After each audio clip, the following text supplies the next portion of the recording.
A very good morning, everybody. Today is the final day of our presentations. This was the first season for semester one students for being a part of the presentations, wherein we are doing live streaming also of the presenters, so that the students get accustomed with facing camera, using some technological tools, and they can be digitally skilled in several things. So that was also one of the concern, and so the entire season was live streamed. Today is the final day. We are working in 3 slots, and this is the morning session. We'll have afternoon and then evening session also. And as an entire part of this presentation, students are not only preparing PowerPoint slides and then uploading in Google Classroom, but apart from only preparing presentation and making presentation, they do variety of other things also. For example, they also have to do evaluation, peer and self evaluation. If I share a screen, to have a view at the thing. So we have prepared a rubric for the evaluation of oral presentations, and wherein students click on to open one online form, and in this online form they do self and peer evaluation on the Likert scale of 1 to 5, based on the parameters given here. The rubric has a parameter, and it is expected that all the students might have gone through the parameters thoroughly before they evaluate, so that they themselves can also understand that what way we are supposed to make presentations.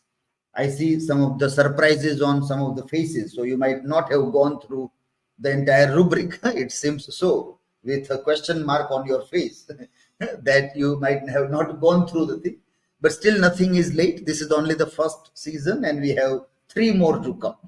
So we have enough time to see that we improve on our presentations and other things. So maybe later on you will go through the entire rubric to see how you are supposed to evaluate yourself and your classmates also. But on this form, they do the evaluation, and once they submit the evaluation, they can see every day responses also. Every day on submission, they can see bar charts, pie charts prepared. This is how in last 4 days you have evaluated.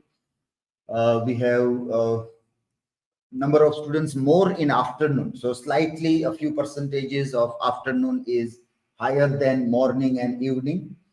And this way, students can see that how they are evaluated by their classmates. On this chart, they can say that whether how many of them are giving them 5 points, 4 points, 3 points, and the thing. So this also, if you preserve it as a screenshot, can be useful to you in your digital portfolio also. At the end of 2 years, when you prepare your digital portfolio, then this can be a very good documentation that this is how you were evaluated by your classmates, and this may give you a chance to improve your performances also. And this is all transparent. You can see everybody's marks that are given there, so it is not hidden from anybody. Transparency is the key. So you can see this. Now, in case some of you are not aware that where to see this, how to see, then let me give a reminder that once you submit the evaluation form, you get a link. Do you want to see the summary of previous responses? If you click on that, you will see this summary of the chart, and you can take a screenshot also. So that way there is this transparent system where everybody is aware that within the class, like you are only aware about the morning slot, the 10, 12 students who are present here, but you don't know what is happening in afternoon or what is happening in evening, who is performing better in afternoon or evening. But you can see here through this chart that who is performing how in various forms. So that way, this transparent system we have maintained to see that everybody can improve from the assessment that is done by self as well as a peer. When students prepare their PPTs, then they submit in Google Classroom. This is the classroom. We can also have a reminder of this image that we have put here. Today, we are going to have another group photo, and that will be for second semester Google Classroom. We'll have a different Google class, and we will have this photo, and we want to see that everybody remains present. But as we have seen our experience of last semester, that everybody were never present in the class. So there are lots of absenteeism in the class. Out of 55 students, so many constantly remained absent. Almost half a class remained absent constantly throughout the semester, and let it be recorded also. So it remains as an evidence that how many students, and normally it was from the outstation students. So afternoon, in afternoon we have all students from afternoon from outstation, and their absenteeism was very high. And other students who were remaining absent, now we have told them to withdraw their admissions. So almost 20 students have withdrawn their admissions also. So we hope now in second semester we will have 80-90% of the students remaining present in the class. But today we will have one group photo of all the students here, and we will make it for second semester Google Classroom. This was the photograph of the teachers of the Teachers' Day, and very few students from the entire class participated in Teachers' Day. So this is the memory that these students actively participated in Teachers' Day. The others did not participate in Teachers' Day. We require for everything documentary evidence. In a post-truth era, without evidence, you can't make any statement. The student will say, no, we are very sincere. If you are sincere, where are you? Where is your ICT certificate if you are sincere? Only 10 out of 55 got ICT certificate. It means only 10 were sincerely attending the workshops. ICT. That all also speaks very loud about our sincerity. So this is the Google Classroom where the students are submitting their assignments. And once they submit their assignments, this is for the written assignment. Let me open for the presentation. So once they submit the thing, there is one teacher evaluation also. We have seen about peer and self-evaluation, but at the same time we have teacher evaluation. And teacher evaluation happens on a particular rubric. So on this rubric, teacher evaluates. The teacher will listen the presentation, and as soon as the presentation is done, the things will be checked and the marks will be given in a given rubric. So, and the entire rubric is defined that you get 1 point means you have done this good, and something you need to improve everything. So if you are going through the entire rubric thoroughly every day, then you may have a question that if I want to get 100 out of 100, where should I improve? What should I improve? That also you can do that. So this is third evaluation, that is teacher's evaluation. We have seen peer evaluation, self-evaluation, and the third parameter is about the teacher's evaluation. That is done through rubric in Google Classroom, where students have submitted their works also. And as we are doing live streaming of everything, we are keeping a documentary evidence of everything. And we started doing all these things since Corona times, because Corona gave us this opportunity that we can explore technology and we can have these things in a more systematic manner, which can be documented for future students also. So on this website, we are documenting all student webinars. The seminars, now it is seminar, earlier it was webinar. From digital portfolio demonstration, PhD students and their presentations are also made available here. Various batches, and this batch comes here. At the bottom, we find batch 23-25 and semester 1. So once we click on this, we come to a new page where the students' live streamed videos are put here. So anytime when people want to watch, this was first day, this was second day, and this was third day. We had fourth day yesterday, and today is fifth day. And this all things will be recorded. Last 2 days things also will be made available on this page. So this is how the entire presentations are planned, and we execute everything systematically, so that whenever anybody wants to watch or see, they can explore the things also. Okay, so let us start today. Today's presentation. And today we will have presentations on history of English literature. Let us have a list of the presenters. The first presentation will be by Yashraj on comparison of Elizabethan and Restoration drama, followed by UNNATI's on the Great Fire of London in 1666. I think there is unnecessary apostrophe after London. Which you should remove when you type your timestamp. TRUPTI will make it on the role of women in Victorian era, challenges and triumphs. SHRUTIs will be on Christopher Marlowe's contribution to English drama. RIYAs on theatrical epochs, Unveiled, contrasting ancient and modern drama. RESHMA on Jane Austen as a novelist. PRIYANSHIBA on timeline of the French Revolution 1789. PALLAVI will make it on Unveiling Literary Horizons, the Resplendent Rise of Novels in Modern Narratives. NANDA will make it on John Keats as a romantic poet, KINJAL's on literary characteristics of the neoclassical age. And finally, in the morning session, we'll have Khushi's presentation on critical study of Wordsworth's nature poem, I Wandered Lonely as a Cloud. You should make nature capital N there. So at least 1 or 2 still remains on the 5th day also, where we are trying to teach how to write correct title. But as you see that 1 or 2 will always remain, that they will not learn, or the different people will keep on making different mistakes time and again. Okay, so this will be are the presentations of the. Let us start with the first one. So Yashraj, you can start the first presentation of the day.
Good morning, everyone. I am Yashraj SODHA. Today, I am going to discuss a topic, comparison of Elizabethan and Restoration drama.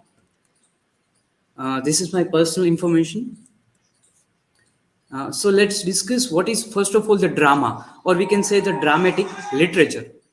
The dramatic literature text of plays can be read as a distinct from the being seen and heard in performance. As we see in the drama, it is written because it is going to be performed on stage. So it also include in the literature because it is a written form. So we also find the dramatic literature and the drama. The term dramatic literature implies a contradiction in that literature originally meant something written and drama meant something performed. So it is a 2 different dimensions, but still we include it is in the drama as a literary text because it is written. The source is Britannica. First of all, let's discuss what type of things are going on during the Elizabethan period and Elizabethan drama. First of all, blank verse, as we know that Shakespeare and other writers started writing in the blank verse.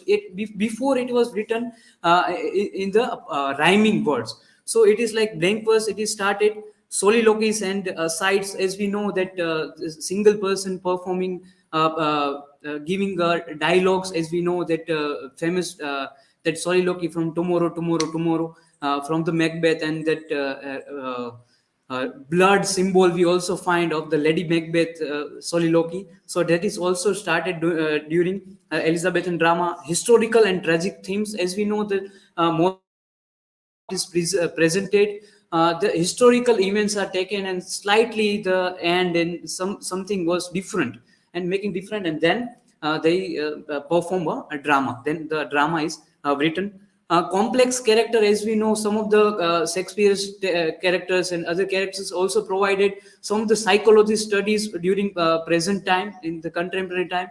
So we find that different types of characters are being portrayed in the Elizabethan drama. Comic relief, sometimes we find that by the different types of characters like comic event are also occurring, so the situation are being a little bit relief, so audience can enjoy a little bit more. As we know that it is started, it was before the tragedy, it is called the drama, it is called as a tragedy, but in the Elizabethan it started like the comic events are there and the tragedy, so we find tragic comedy, it is started during that period. Supernatural elements, as we see in the photos, like the different types of witches are there, and it is so that the natural elements are also performing a really good it is also interferes in the human being's life.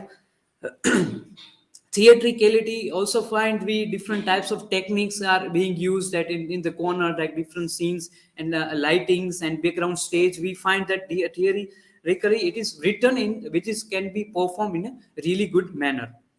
Versatility of themes, we find different types of themes, historical themes, comic themes during the Elizabethan drama. Chorus, we find in the beginning of the play, we find that all the performance come on the stage and they sing together, so chorus we find. In the ending we also find sometimes of chorus things. Social commentary, it is seen that some of the things which is going around in the Elizabethan period, it is also portrayed on the stage, so that writers write about that. Now we see the characteristic of restoration drama. First of all, restoration drama, it is like the restoration of Charles II as a king, so we call this a restoration. And dramatic plays are written during that period, it is restoration drama. Comedy of manners, as we see that some of the manners, how human behaves and how their behaviors are occurred in the comic way, so they try to include it in the drama. Sexuality and libertinism, we find, because it is a suppression before the restoration drama, and then suddenly that drama, that theater opens, so we find that libertinism and sexuality, and women also are performing the characters on the stage. Before in Elizabethan time period of time, that was not there. Wit and wordplay, as we find some of the characters are very witty and they are using a really witty language. Stock characters, as we see that some of the stock characters, like we can say the king, or like we can say the soldier, so he has to perform in a certain way, so we can call it that the stoic character. Rhyme couples, we find. Themes of marriage and infidelity, we find. Restoration of monarchy, some of the related plays we also find. Influence of French drama, because of the king, which is influenced by the French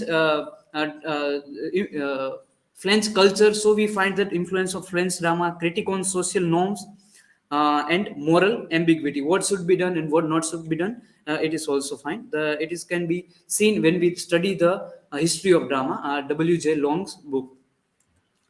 Now we compare the main part, time period, as we need late 16th century and the early 17th century Elizabethan drama. Restoration drama we find late 17th century and early 18th century. Monarchs, we find the Queen Elizabethan was the queen, and the Restoration drama, Charles II was king. Influence of classical drama, influenced by the Greek and Roman drama historical events, and in Restoration drama heavily influenced by the French neoclassical drama.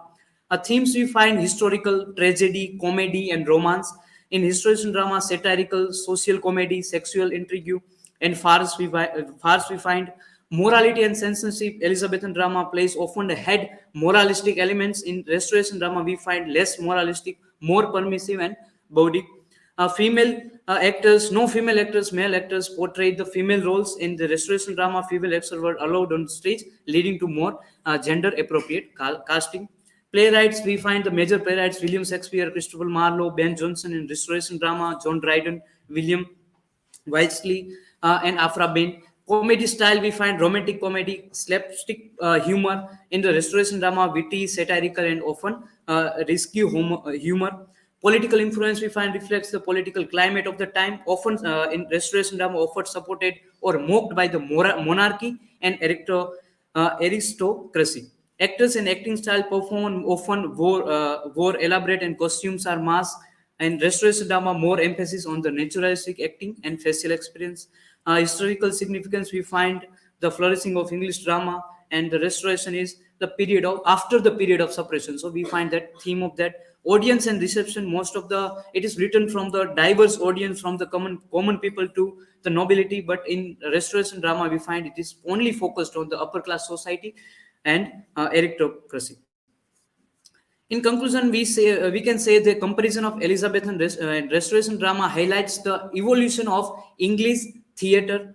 Elizabethan drama, with its romantic and poetic themes, laid the foundation of English theatre, and Shakespeare ages. As we know, it is also called as a golden age. So it is a golden age for the drama. In contrast, Restoration drama, with its wit and satire, we find the satirical comedy in the Restoration drama, shaped by the changing political and social landscape of 17th century. The two eras represent different styles and influences, but both have the last impact on the world of drama, showcasing the adaptability of the dramatic arts and respond to the changing world. For the conclusion, I have take some of the help from the ChatGPT. These are my references. Thank you. That's from my side. Now you can ask me question.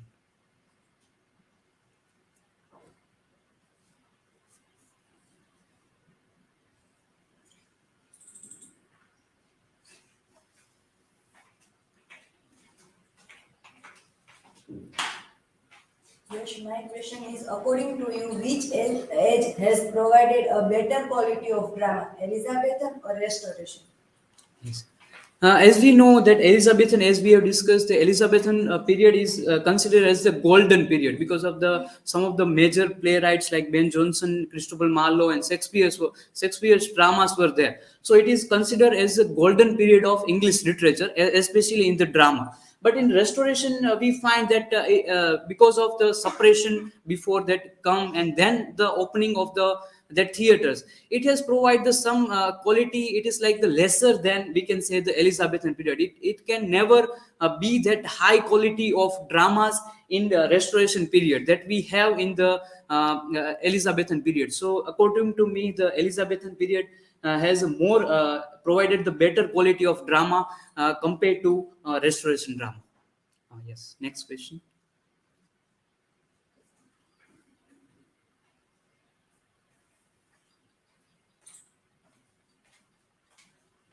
My question is, how did the language and style of drama change from Elizabethan to Restoration? Yes.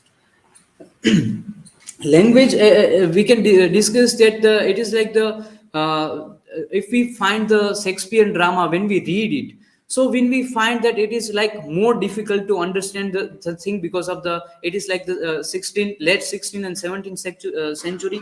And in Restoration drama, we find it like more like we can say the street language. We find that as we have studied in Afra Bain's the play, so in that we find that the language it is used like the daily language they are using. In Elizabethan period it is used, but some of the parts we also find that it is like the high language we can see in that. But Restoration drama, we can find more the standard language we find. And style of drama, we can say the costumes are changed.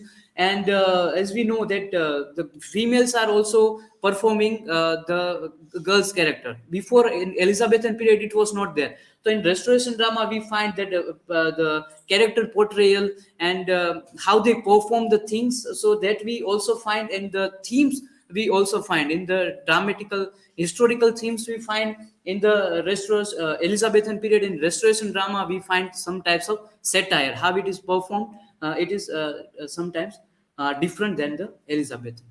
Okay, thank you.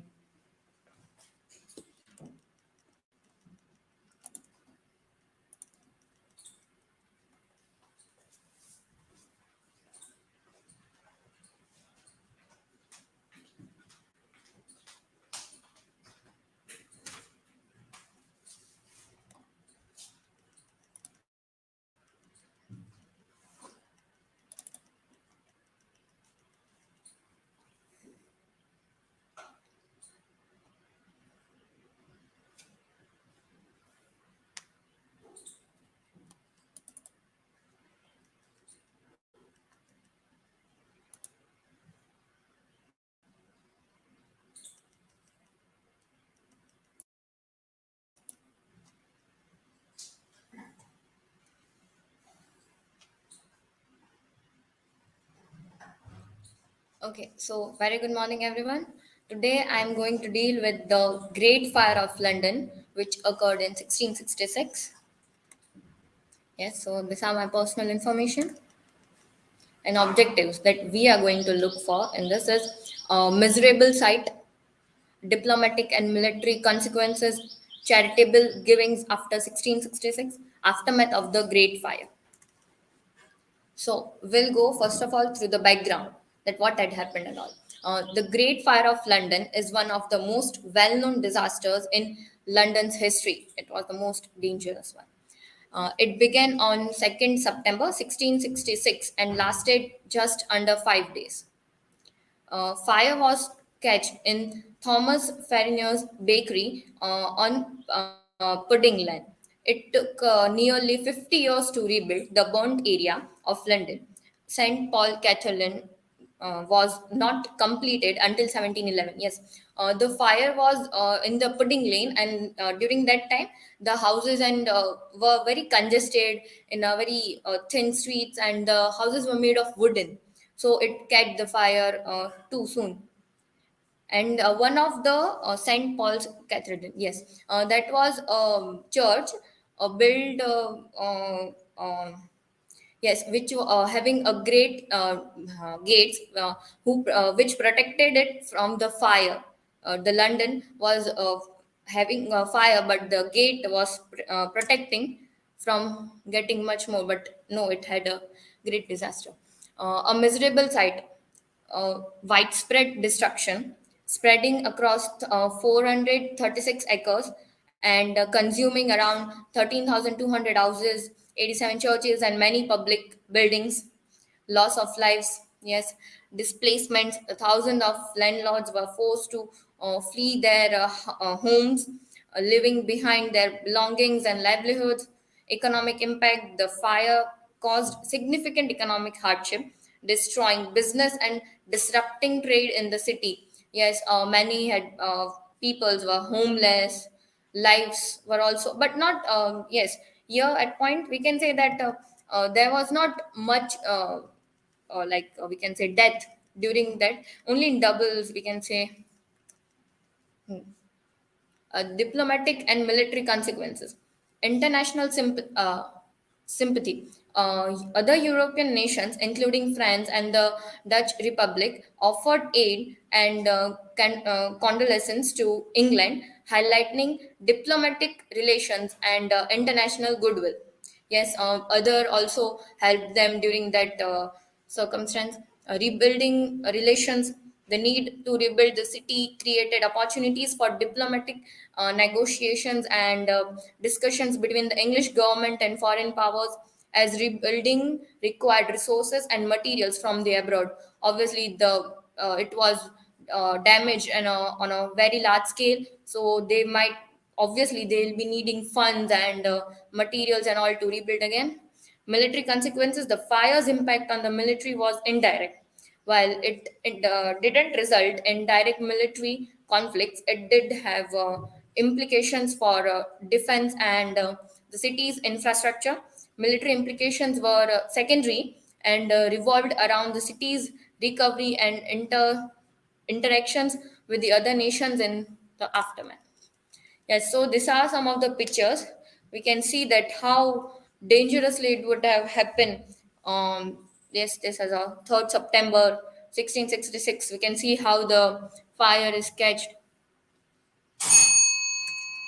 Yes. Charitable givings after 1666.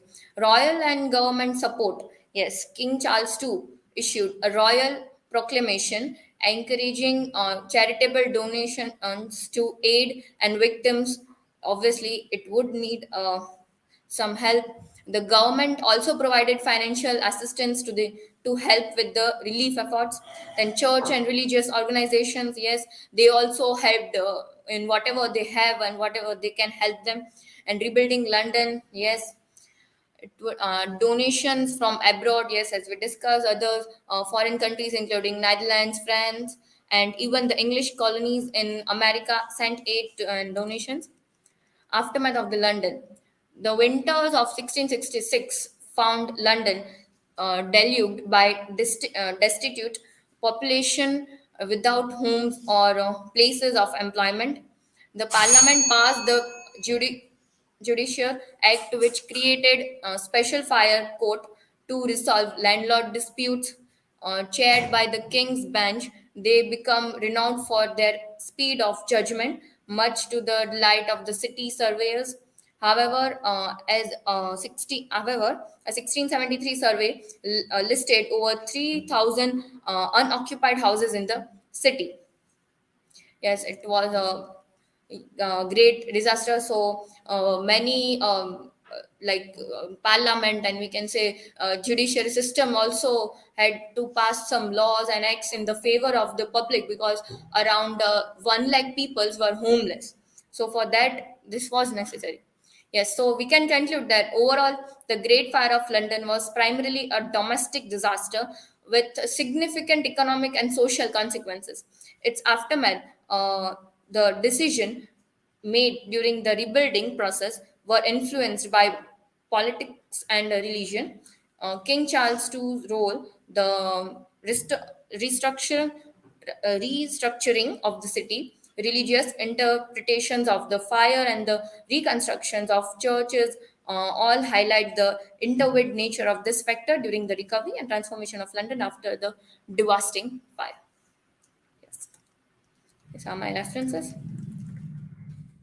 Thank you. Anyone have any questions can ask.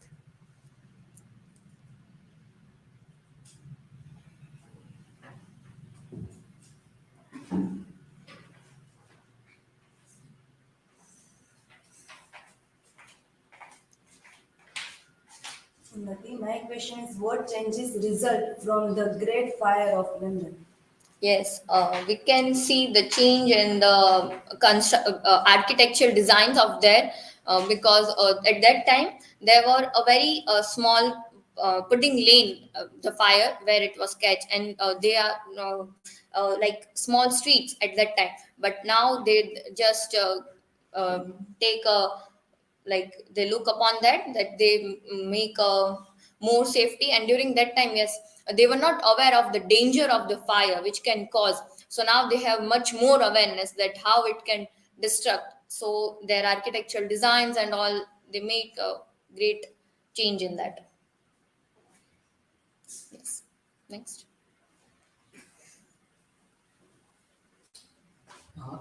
Unnati, can you provide more information about the casualties that occurred during the Great Fire of London?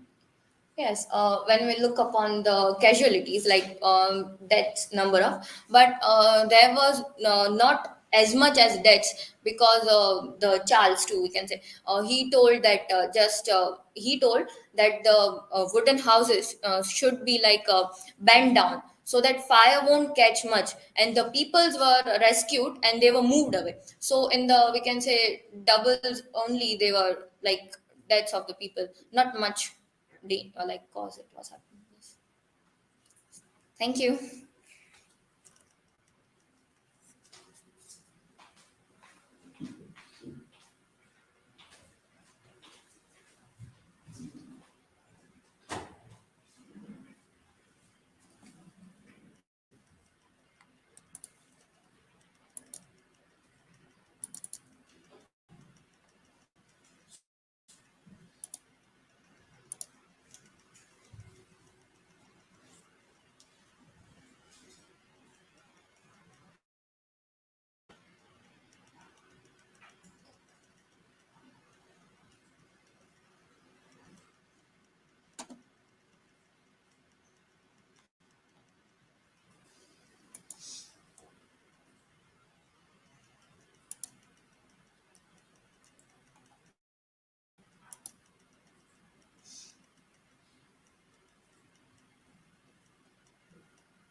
Hello everyone, good morning.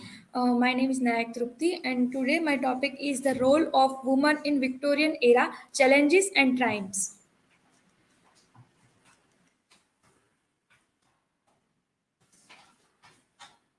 This is my personal details. Introduction. The Victorian era, named after Queen Victoria of the United Kingdom, who reigned from 1837 to 1901, was a period of significant social, cultural, and political change in Britain. Most of the writers exalted a purely idle life. It was during the Victorian period that the concept of separate spheres for women and men were incorporated. Role of Victorian woman was expected to be limited to childbearing and housewife. There were some changes that occurred in lives of women during Victorian times.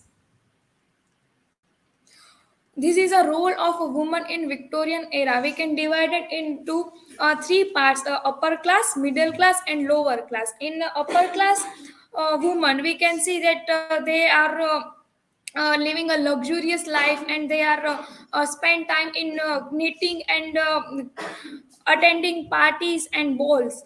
And the upper class women are highly educated, and we can see that their main duty is their treating and give instruction to their servants.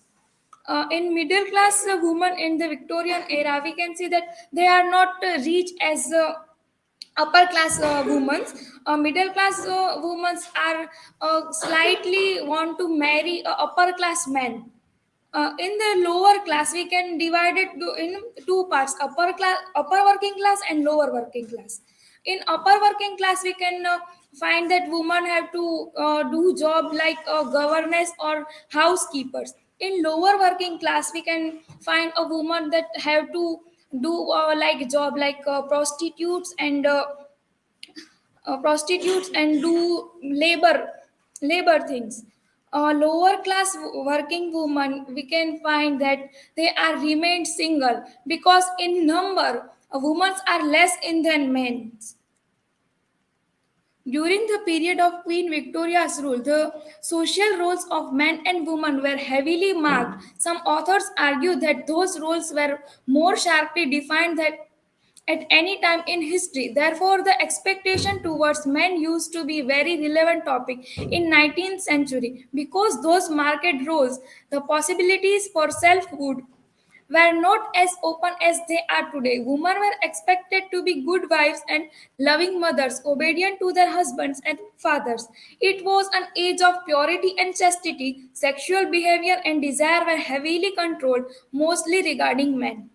We can find the in next paragraph that man's point of view, that Victorian man expected femininity and innocence from women. Charles Petrie, in his essay, Victorian woman expected to be idle and ignorant, explained exactly what Victorian men wanted. Innocence was the what he demanded from the girls of his class, and they must not only be innocent but also give the outward impression of being innocent.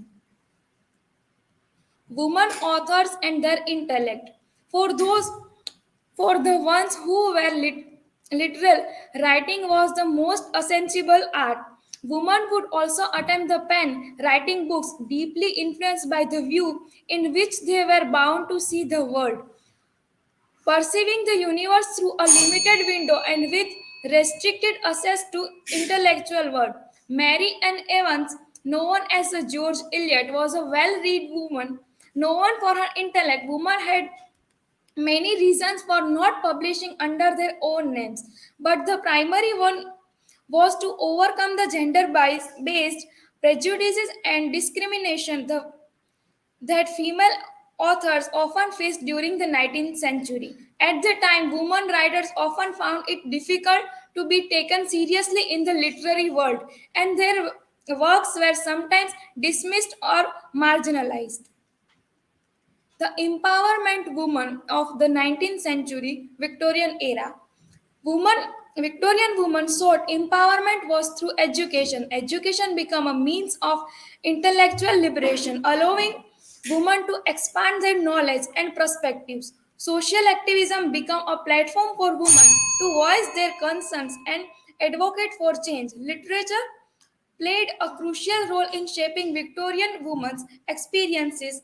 Female authors such as Jane Austen, Charlotte Bronte, and George Eliot emerged challenges gender stereotypes and offering alternative perspectives. Their works highlighted to the struggle and aspiration of women, ultimately influencing the broader cultural landscape. Accordingly, fashion became a symbol of social status and conformity for Victorian women.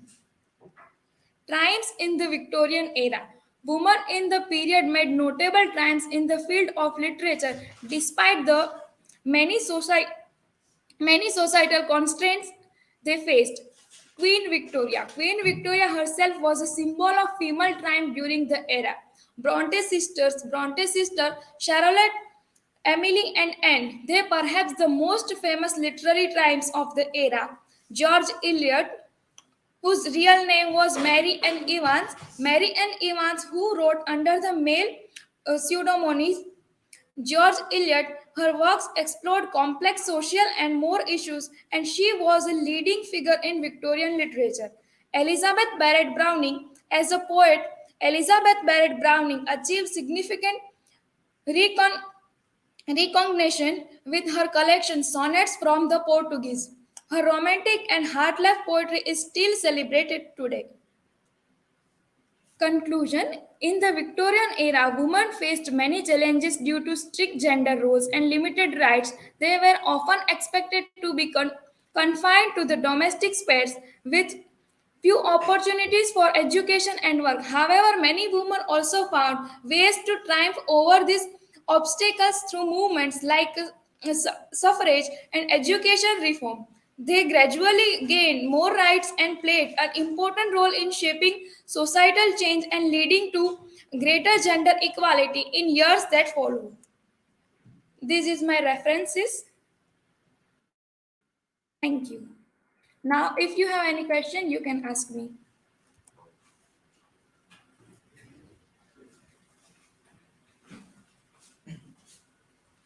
Trupti, my question is, how did the works of authors like Charlotte Bronte and George Eliot challenge traditional gender roles and expectations in their writings?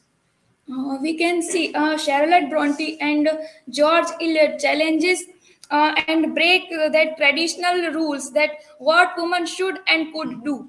In Charlotte Bronte and George Eliot's work, we can find that they create very strong and intellectual woman characters. They are presenting that woman can be more than being a housewife and becoming a mother, and also they are giving her point of view that woman can do better than her being a housewife and become take caring of her children. If you have any other questions, anyone?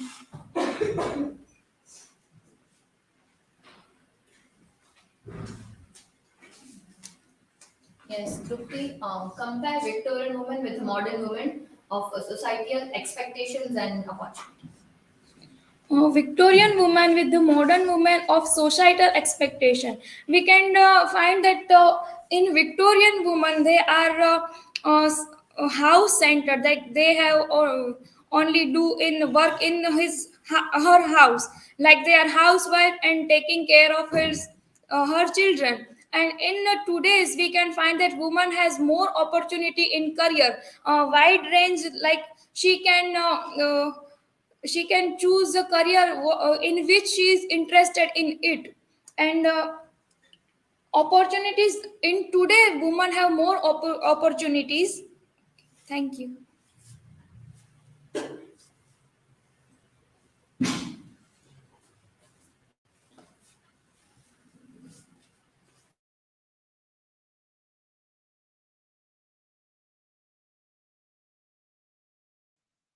Okay, by the time next one starts. Now, if you see this nature of the question, like, so this seems more like giving a command rather than asking a question. You give a command that compare this, do this, bring me a glass of water.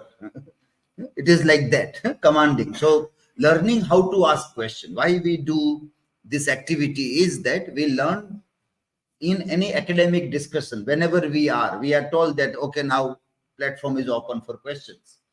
And we find that normally nobody's asking because they don't know how to ask questions or what to ask. So maybe in this you are learning how to ask questions also, wherein I think earlier also we have discussed that one type of questions are to pass or fail the people, like interview questions. Interview questions are to fail people, because if there are 10, we have to select one. So you have to ask questions in such a manner that the person fails to answer. And another questions are to know more. So here in academic discussion, when there is a presenter or anybody is coming to speak, at that time you want to know more from what they have presented. So you have to ask that. So you can say that, is it possible to compare Victorian women with modern women? If yes, can you throw more light on that? The nature of question, how to ask the question, because you want to know more. You don't want to test the knowledge of the person. That attitude is very important in our mind, that in which position we are and how we are supposed to ask the question. So this activity is also to learn that how to ask questions. At one level, grammatical question also, because we are very poor in framing an interrogative sentence. So we learn that also. Then we ask the thing, and then quality of question also we want to see.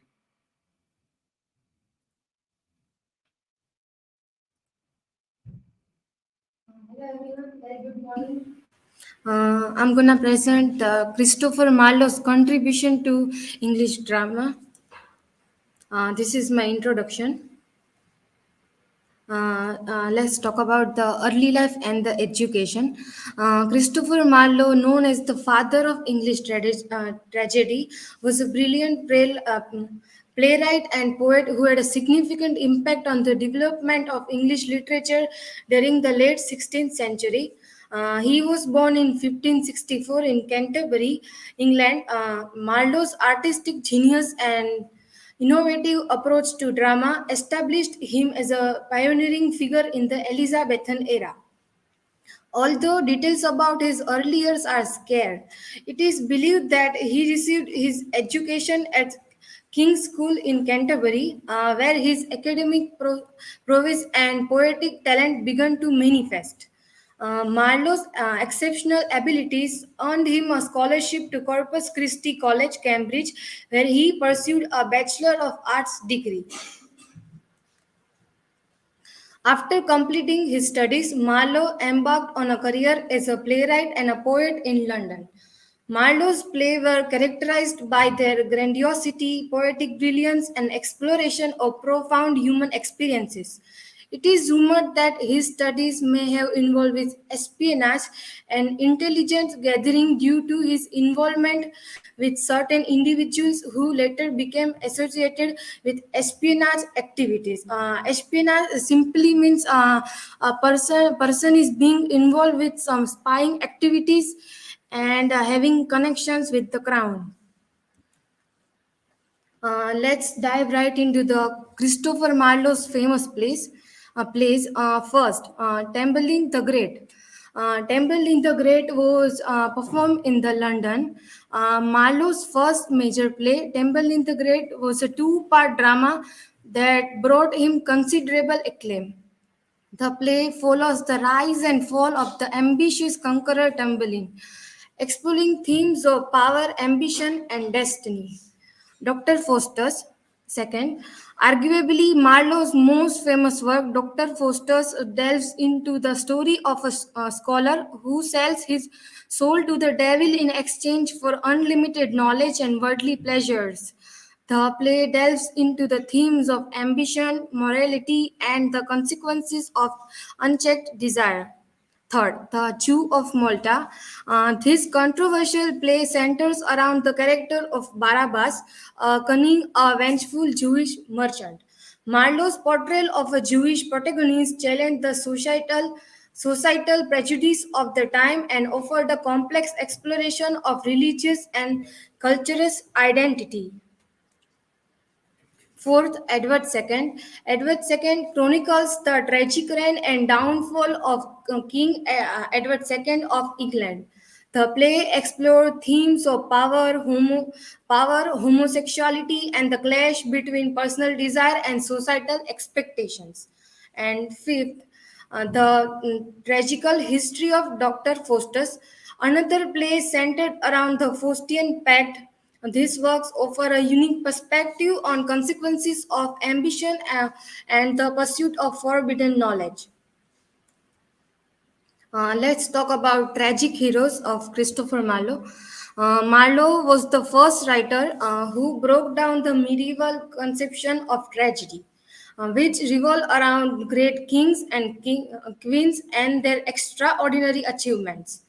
Marlowe created real tragic heroes in his dramas who were from humble birth and later achieved the greatest positions through constant efforts and firm determinations. But the only exception was Edward II, who was born with silver spoon. As we know, born with a silver spoon is a very famous idiom. We know born with a silver spoon simply means that someone is having a very luxurious and privileged upbringing and living in a luxurious life. Whereas other portrayed characters of Marlowe had their upbringing deeply rooted in the humble or poor society.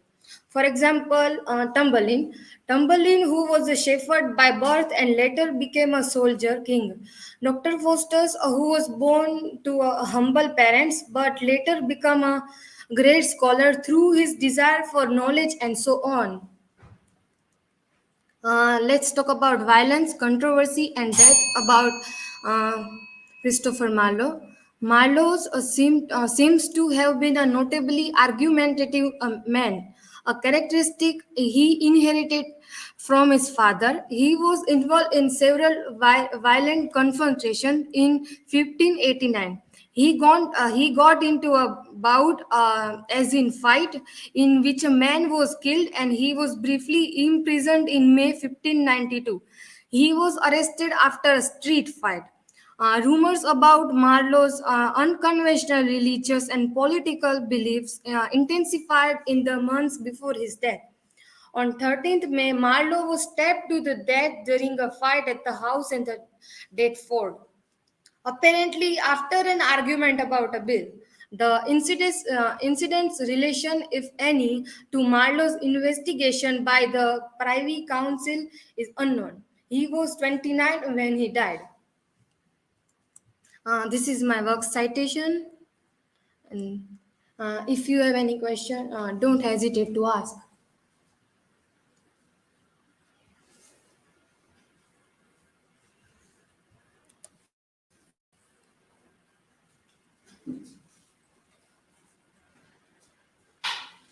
Shruti, my question is how did Christopher Marlowe's work challenge societal norms and belief of his time?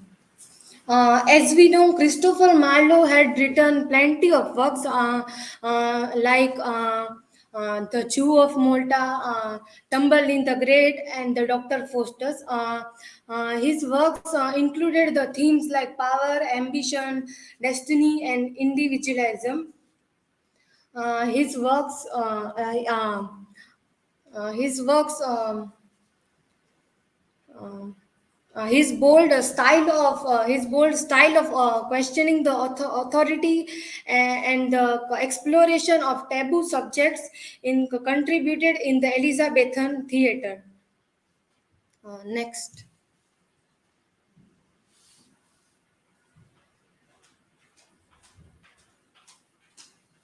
Yes, Shruti, can you explain briefly that why did Christopher Marlowe become associated with espionage?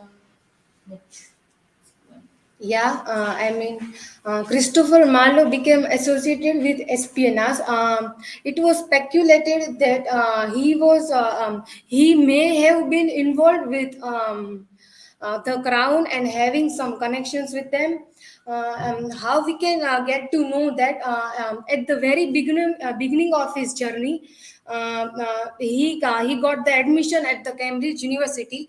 After some time, Cambridge University hesitate to grant his master's degree, and why? Because it was speculated that Christopher Marlowe may have converted to Catholicism, and that's why he didn't get the degree. After some time, the crown intervened with the Christopher Marlowe, and behalf of the uh, uh, Christopher Marlowe, he and they served in university, Cambridge University, and after that time, he got the master's degree. And we get to know that Christopher Marlowe was just before the Shakespeare in terms of achieving the popularity and the fame in Elizabethan theaters. Thank you. That's all.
So internet is not coming properly. It is loading only.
Okay, so very good morning to all of you. Today, on the very last day of our presentation seminar, I, Tia, but going to present the topic Theatrical Epochs, Unveiled, Contrasting Ancient and Modern Drama. This is my personal information and this table of content. Introduction. Theater is art of storytelling through live performances, has evolved over millennia, mirroring the changing cultural, and intellectual landscape of humanity. From the birth of the drama in ancient Greece to event great productions of today, the stage has served as a dynamic platform for exploring the uh, complexity of human existence, social norms, and the overshifting dynamics of power and identity. Firstly, ancient drama, in which we are going to discuss definition, example, and theatrical convention. Okay. Ancient Greek tragedy flowered in the 5th century BC, and its form and style influenced by religious ritual, traditionally thought to have contributed to emergence of Greek theater, were dictated by performances in the great dramatic competition of the spring and winter festival. Participation in ritual requires that the audience largely knows what to expect. Okay, so during ancient time, that we know that they are following the Greek gods and goddesses. They are highly religious in a way, and they are believing that, and they are not well educated. Women are not have that much right to educate herself, and so that the dramas and plays are only way to know everything, and this is the way that people get educated and know about the social situation. The study of Greek drama demonstrates how to ritual fiction theater shapes both play and performance. This ritual aspects was not when Romans assimilated Greek tragedy and comedy. That the when Romans are coming up with tragedy and comedy, that ritual fiction, and we can say that the religious effect will slowly come down. For example, we can say that tragedy, Oedipus the king, and Sophocles. This the statement I have taken from the article Ancient Theater. Okay, so today the superhuman characters of these play, uh, and this play, like Oedipus and some unreal, for they display. For example, today's superhuman characters are not that much good for like Oedipus and in Aristotle's time. There were catharsis were also there, so that people can easily get connect with them. Then characterization is the most major character, um, most important thing. The modern sense, their fates are sealed. Nevertheless, this great operatic tableaux, built as the critic has said, for weight and not speed, were evidently able to carry their huge audiences to a catharsis of feeling, as I mentioned. And this also I have taken from the same article, Ancient Theater. I forgot to mention over here. And continuing, we find that sixth part of the this drama that we find tragedy, comedy, mime, history of theater. As we know that history of theater that we find from a very ancient time, that to 25,000 years before. Also we find that in Sanskrit literature also the drama, the tradition of drama is coming from, and many more others.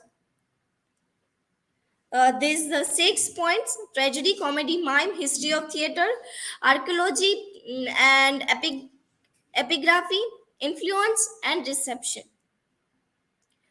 Okay, the Sanskrit threat is Natya Shastra. In Sanskrit, we have Natya Shastra, in which we have so many rules and regulation of drama and playing the performance of drama on the stage, and in which we find that the prose and words style of writing the drama. Similar way, we have Shakespeare, uh, um, that following the same pattern. Modern drama, the spirit of modernism, radial and utopian spirit, stimulated by new ideas, anthropology, psychology, philosophy, political theory, and so many other things with the situation. And also we find that in contemporary time we have science fiction and and many more. And we, also we have some one references in the poetry, Das, images, that Fleet, Richard, Eldigerton, American, that we have reference. Continuing modern literary form, modern literary form has its ultimate source, of course, in the designation and pictures and a new philosophy, also that we find in John Donne's drama, purposeful, and so many other things. There's this I have taken from the modern theater and the ancient culture. Continuing, as long as science deals with dead or metaphorically solid object, no serious harm is done. But when the scientific intelligence turn from object to human consequences, as it has the modern materialistic and utilitarian world, it causes a significant distortion of reality. This I have taken from the same article. And as we already know that in ancient time, so many works are dependent on social situation and imagination sometimes. But in contemporary time, or we can say that in modern era, we have science fiction. So when, as we already know that when science includes in any of the literary terms, the realism and symbolism, it automatically comes up with. So realism and symbolism, if we find in modern drama, so for example we can say that in Shakespeare's Macbeth, the symbolism of cruelty, or we can say that the greediness of this Lady Macbeth, and superstitions of so many characters. Also we find realism, that after taking the decision how the situation is going, and so many things. Okay, so example of modern drama is Hamlet, Macbeth, Romeo and Juliet, A Doll's House, and Major Barbara. Conclusion.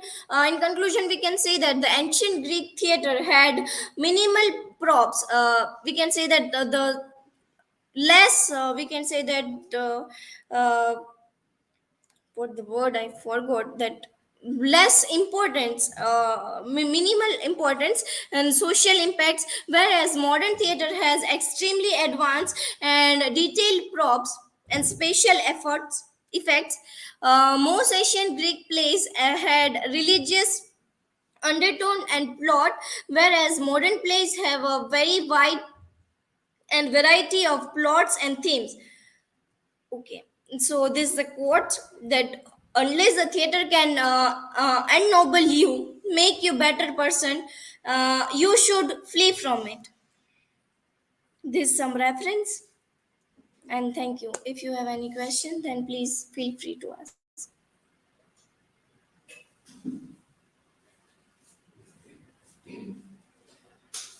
Riya, my question is how does the portrayal of the human condition differ in ancient Greek tragedy and modern realism? Okay, so the portrayal of human condition, as we know that ancient, as I previously mentioned, that in ancient Greek time, the women are not well educated, or they are, as we know that a class system were there. Then upper class person only have right to educate themselves, and others have to do labor work and other things. So they are not well educated in a way. So the drama or play is only way to educate them and aware them with the situation. And in real time, we find that so many tools were there, science also were increasing. So the writer of drama have to follow the time duration while they are portraying someone or something. Okay, so next.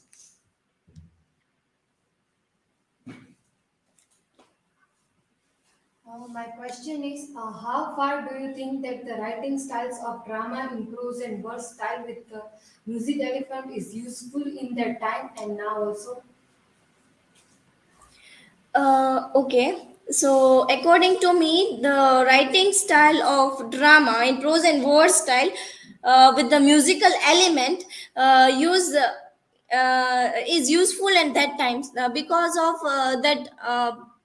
Women have to they are as Unnati or someone I forgot that mentioned that women are Trupti mentioned that women of upper class family are only happy with the appearance and enjoying someone or something, and they are only busy with parties and all. So the musical element and is there. And in contemporary time that we find that dialogues are also important, but music and the verbs of these lyrics or that we find in words form, that is more satirical, so that everyone can connect with them and connect with them and grab something from the moral from these words, lyrics and all. So that is it from my side. Thank you.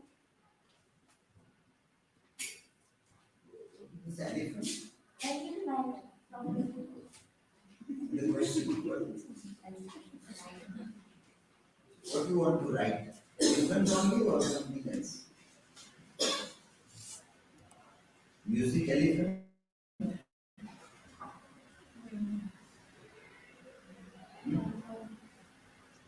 So what you are planning to write in this question? Is elephant proper word or is misspelling?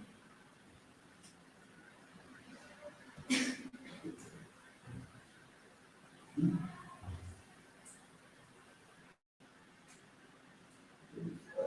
question itself is very difficult to understand. That is where we need to have this technicalities of asking question, grammatical correctness, usage style, spelling errors.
Because that being also being is a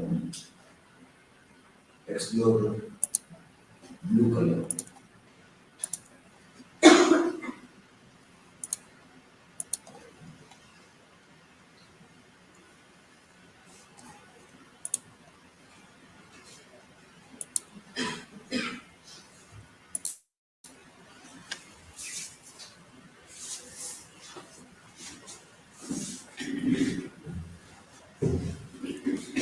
Good morning to all of you. Today I'm going to present a presentation on behalf of the topic Jane Austen as a novelist. So here we begin. This is my personal information. This is the biography of Jane Austen. She was born on 16th December 1775 at Steventon in Hampshire, where her father, the Rev. George Austen, was rector. Her mother was Cassandra Lake. Jane Austen died on 18th July 1817 in Winchester, Hampshire. She began to write as a teenager and she never married. This table of content I'm going to deal with. Her early life. Like Jane Austen's life gives little opportunity for the biographer unless perchance she has something of her own power to show the beauty and charm of commonplace things. She was the seventh child of Rev. George Austen, rector of Steventon, and was born in the parsonage of the village. She did her education at home with her sisters and passed her life very quietly, cheerfully in the doing of small domestic duties, to which love lent the magic lamp that make all things beautiful. As she began to write at an early age and seems to have done her work on little table in the family sitting room, in the midst of the family life. She was a bright, attractive little woman whose sunny qualities are unconsciously reflected in all her works, we can see. These are her major works, six novels, which consist of Sense and Sensibility, published in the year 1811, Pride and Prejudice, 1813, Mansfield Park in 1814, Emma in the year 1815, Persuasion was published in the year 1817, and the last, Northanger Abbey, was published in the year 1817. So these are some of the major works. Now we'll talk about her writing style. Jane Austen's distinctive literary style relies on a combination of parody, mockery, irony, free direct speech, and a degree of realism.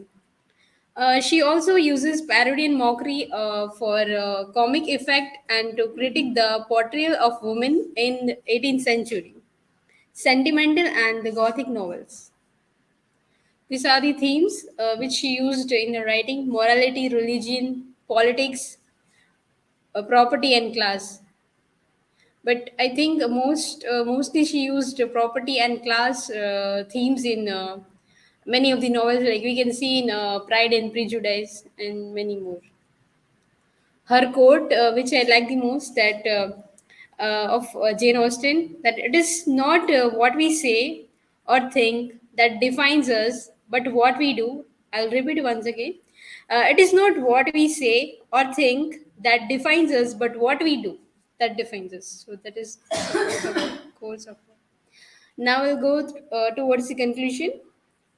As Jane Austen was a famous author who wrote books like Pride and Prejudice, Emma, and many more. Her stories are still loved today because they talks about how people act and fall in love. So she's an one of the important writer in history because she's so good at understanding people and how they behave. This is my reference. Thank you. If anyone is having any questions, you can ask me.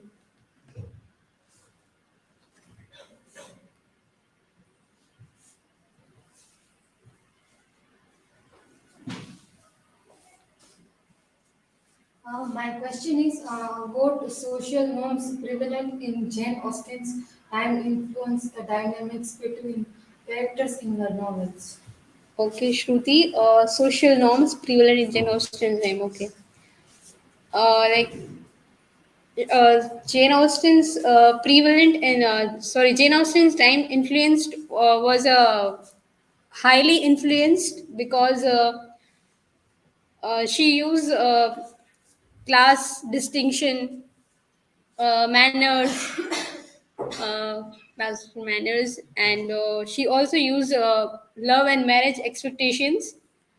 And in we can see in this Pride and Prejudice and Sense and Sensibility, characters are well described and are being influenced in social norms.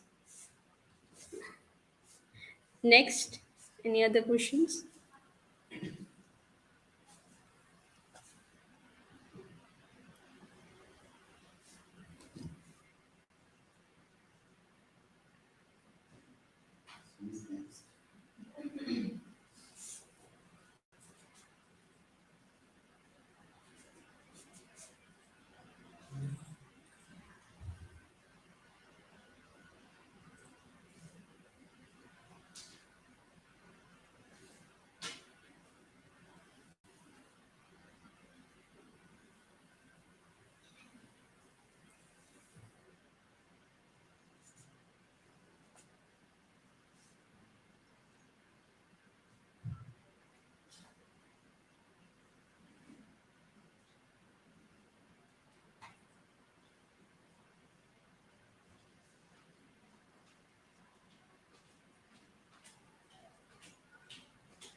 Okay, Reshma, my question to you is which novel is the best of Jane Austen according to you, and describe it in brief. Okay, Ria.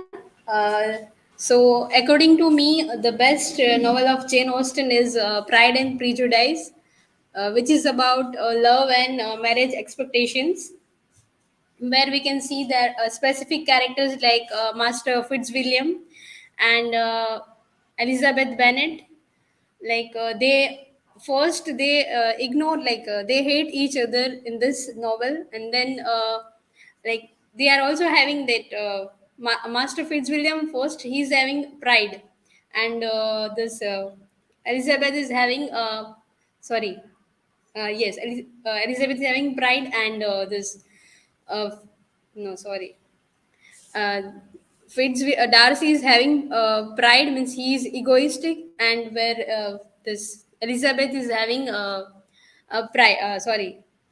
prejudice, that she finds that what kind of distinctions are there in that novel Pride and Prejudice, and Fitzwilliam is having a very egoistic in the starting. Afterwards, they understand each other, and they loves each other, and then they married happily in the ending of the play. Thank you so much.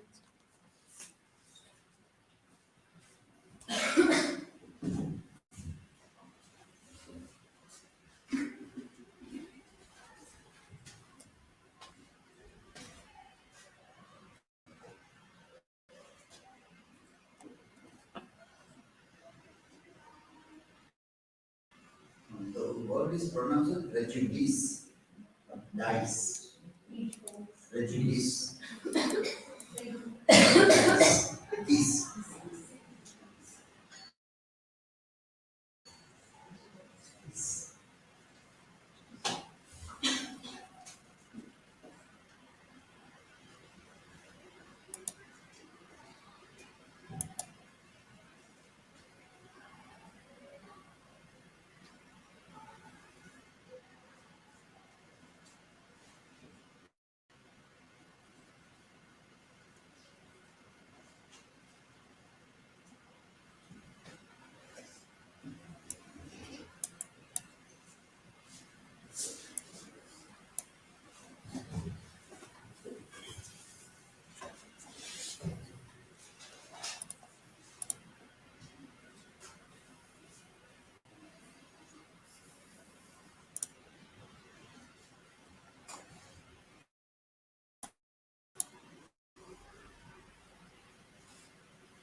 Sir, network, should I reconnect it? Network is okay, but maybe this page is slow. Okay, sir. Response. So we have to restart the network.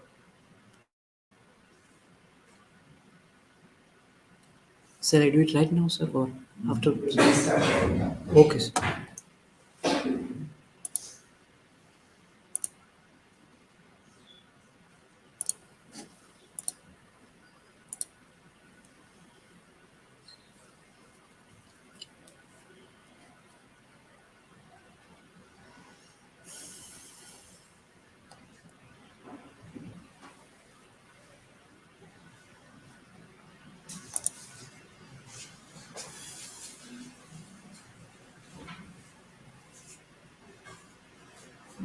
So by the time it gets restarted,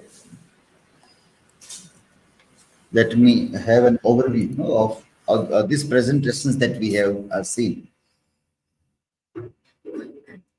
The first one was by Yashraj, and it was quite well presented. Comparison was done, and he made use of AI platform also to find out some comparison between Elizabethan and Restoration drama.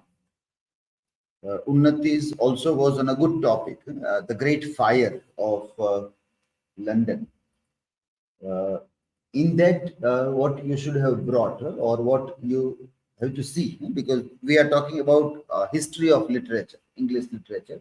So whatever topic we talk about, we can connect with literature also. So the fire accident that happened and what was the effect of that on literature.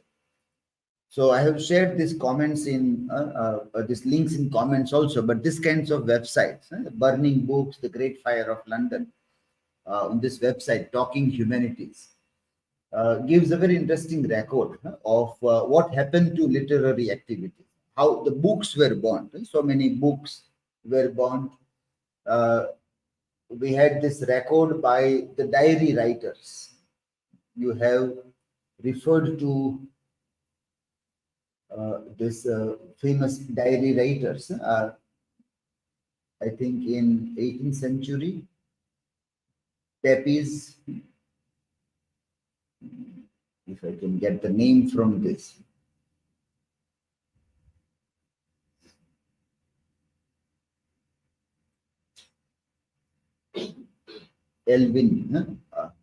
John Evelyn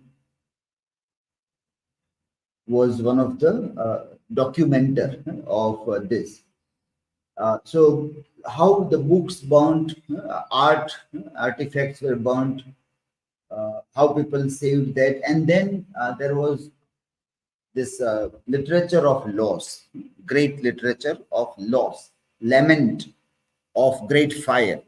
So how that fire is captured by literary writers, and that can be connected. So what kind of poems are written, paintings, or what is the influence? So two-way. One, how the literature is damaged, art is damaged by fire.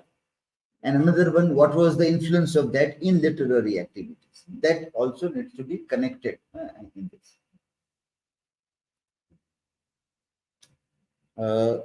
Trupti's was on role of a woman. You are also still are using this grade fixer websites, which we tell that you should not use, but you have to move towards qualitative resource on internet. And even from that qualitative resource, how you pick up the thing, that also are the skills required. Everything is available. Earlier it was in books, now on internet.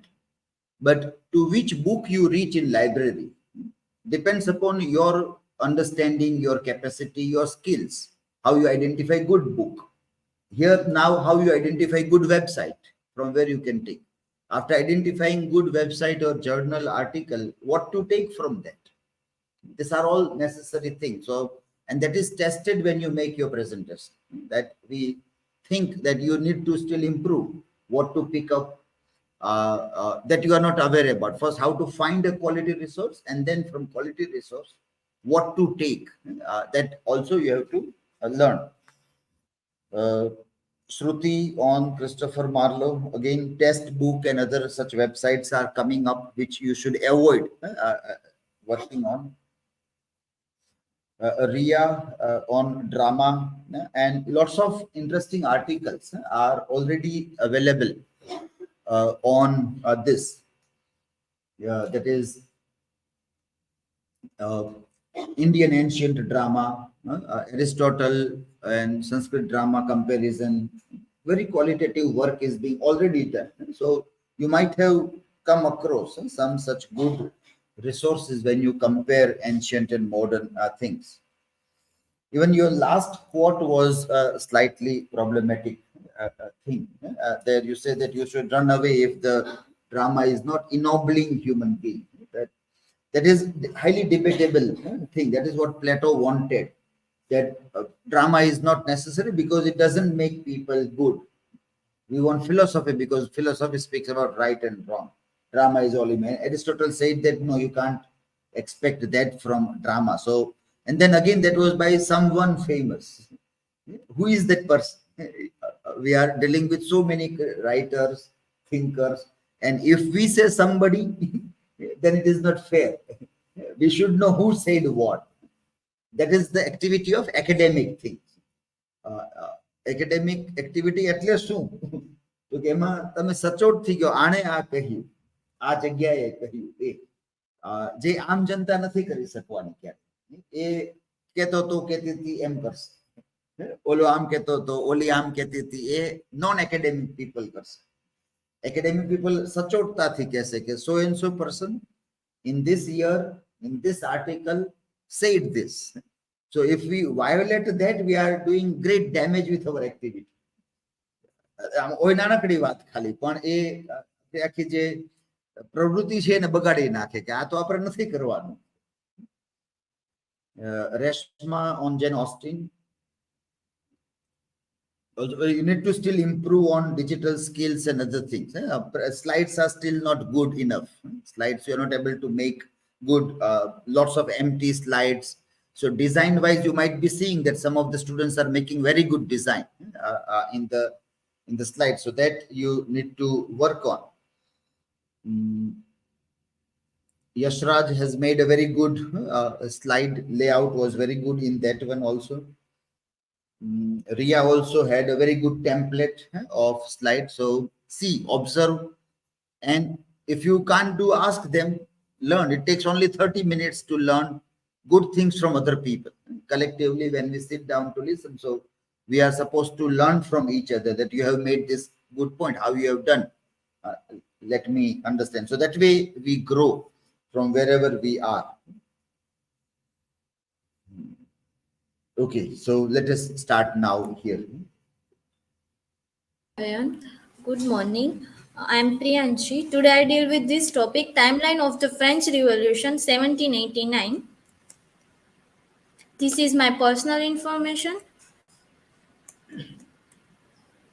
So let's discuss about pre-revolutionary France. Background on the social, economic and political condition in France period to 1789. Before 1789, France was deeply divided socially with the three estates, the clergy, nobility and commoners. The commoners, comprising most of the population, endured heavy tax, while the privileged classes often enjoyed tax exemption. Economically, France was burdened by considerable debt, partly due to support for the American Revolution, along with food shortage and soaring prices.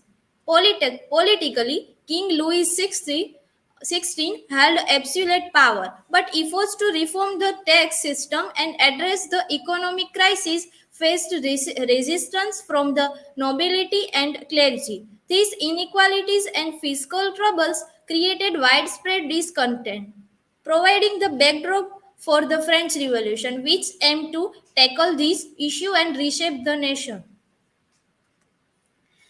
Estate General Convents, May 5, 1789. In May 1789, the Estate General convened in France, marking a crucial moment leading to the French Revolution. Comprising representatives from the three estates, the meeting aimed to address the nation's financial crisis. However, tension quickly surfaced, particularly within the third estate, as they sought reforms and increased representation. Dispute over voting procedures led to the third estate declaring themselves the National Assembly, representing the people of France. These defiances ultimately sparked the Tennis Court Oath, where they pledged not to disband until a new constitution was established, setting the stage for revolutionary change. Then, Tennis Court Oath, June 20, 1789. The formation of the National Assembly in June 1789 was a historic turning point in the French Revolution. Locked out of their meeting hall by the king, the representative of the third estate, mainly commoners, gathered at a nearby indoor tennis court. Here they took the tennis court oath, vowing not to disband until France had a new constitution that ensured fair representation for all citizens. This dramatic declaration signaled the birth of the National Assembly, representing the will of the people and asserting their commitment to achieving political reform, making it a seminal event in the lead up to the revolution. Fall of the Bastille, June 14, 1789. The storming of the Bastille on July 14, 1789 was a pivotal event in the French Revolution. In response to political unrest and food shortage, Prussian cowards attacked the Bastille, a royal fortress and prison. Although the prison held only a handful of inmates, its walls symbolized the people's defiance against the monarchy and the tyranny it represented. It became a potent symbol of the revolution's ideal of liberty and the power of popular uprising. The storming of the Bastille is celebrated as the France National Day, Bastille Day, and remains a powerful emblem of the fight for freedom and justice. The Great Fear Summer 1789. The widespread fear and unrest in the French countryside, known as the Great Fear in 1789, stemmed from a combination of factors. Rumors of noble plots against the Third Estate, economic hardship, and rising food prices led to widespread anxiety among rural communities. Peasants, fearing oppression and motivated by the spirit of the revolution, began revolting and engaged in action like burning aristocratic estates and seizing grain stores. This collective panic added to the overall instability and played a significant role in pursuing the monarchy to address the concern of the rural population.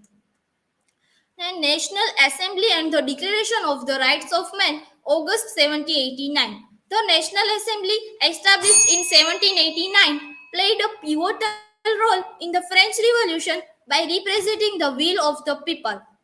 Its notable action was the adoption of the Declaration of the Rights of Man and of the Citizen in August 1789. This revolutionary document asserts the principle of individual liberty, equality before the law, and sovereignty of the people. It aimed to dismantle the old regime and establish a more just democratic society. The Declaration's principles became a cornerstone of modern human rights and had a profound influence on subsequent democratic movements worldwide. Conclusion. The year 1789 was a watershed for the French Revolution. Key events include the convening of the Estates General, which morphed into the National Assembly and demand equal representation for the commoners. The Tennis Court Oath marked their commitment to reform. The storming of the Bastille was a symbol of defiance against monarchy, and the great fear in the countryside reflect widespread social unrest. The National Assembly's declaration of the rights of men and citizens asserted revolutionary ideals emphasizing liberty and equality. These events laid the groundwork for dismantling the older order, leading to the profound social and political transformation of the French Revolution. These are my works cited, and thank you. If you have any question, then you will free to ask.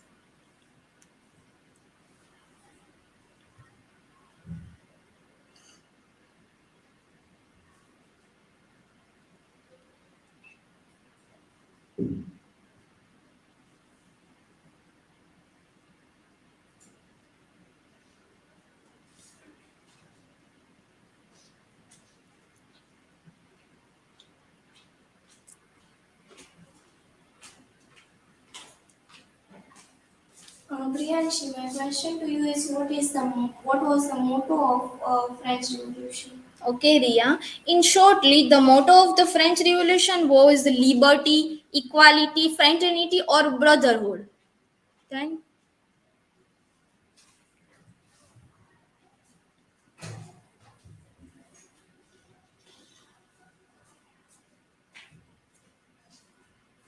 Priyanshi, what were the major phases of the French Revolution?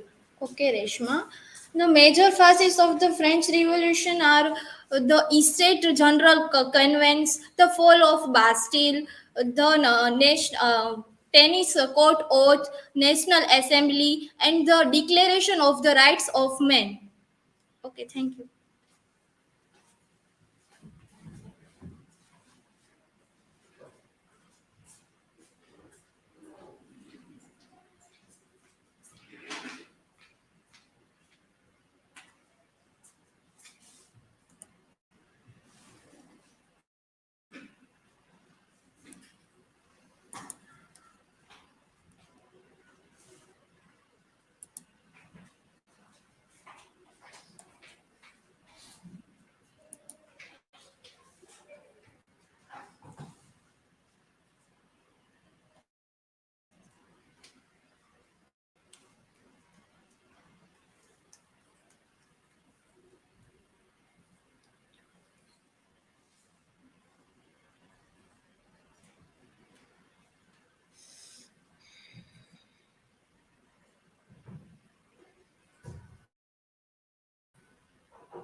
Sir, can I start? Hello everyone, good morning. Today I will deal with the topic Unveiling Literary Horizons, the Resplendent Rise of Novels in Modern Narratives. What I mean about resplendent rise, because the glorious rise of novels, in we can say it is connected with modern narratives. These are my personal information. These are the topics which I delve deeper into this presentation. So let's first discuss introduction. What is the we can say the meaning of novel? So novel is an invented prose narrative of considerable length and a certain complexity that deals imaginatively with human experience, usually through a connected sequence of events involving a group of person in a specific setting. We can say that there are a series of stories or short stories or plots or subplots in under one title. This is called a novel. Its roots can be traced back thousands of years, though its origins in English are traditionally placed in 18th century. This was mentioned in this was I taken from Britannica. Origins of the novel. English novel gained popularity in 18th century, but it traces back to 612 before Christ with the Epic of Gilgamesh. We can say this is the epic which inspires novelists to, that how to convey the right message from storytelling. That early literary influences, that we can say that Homer wrote the Greek epics like the Iliad and the Odyssey.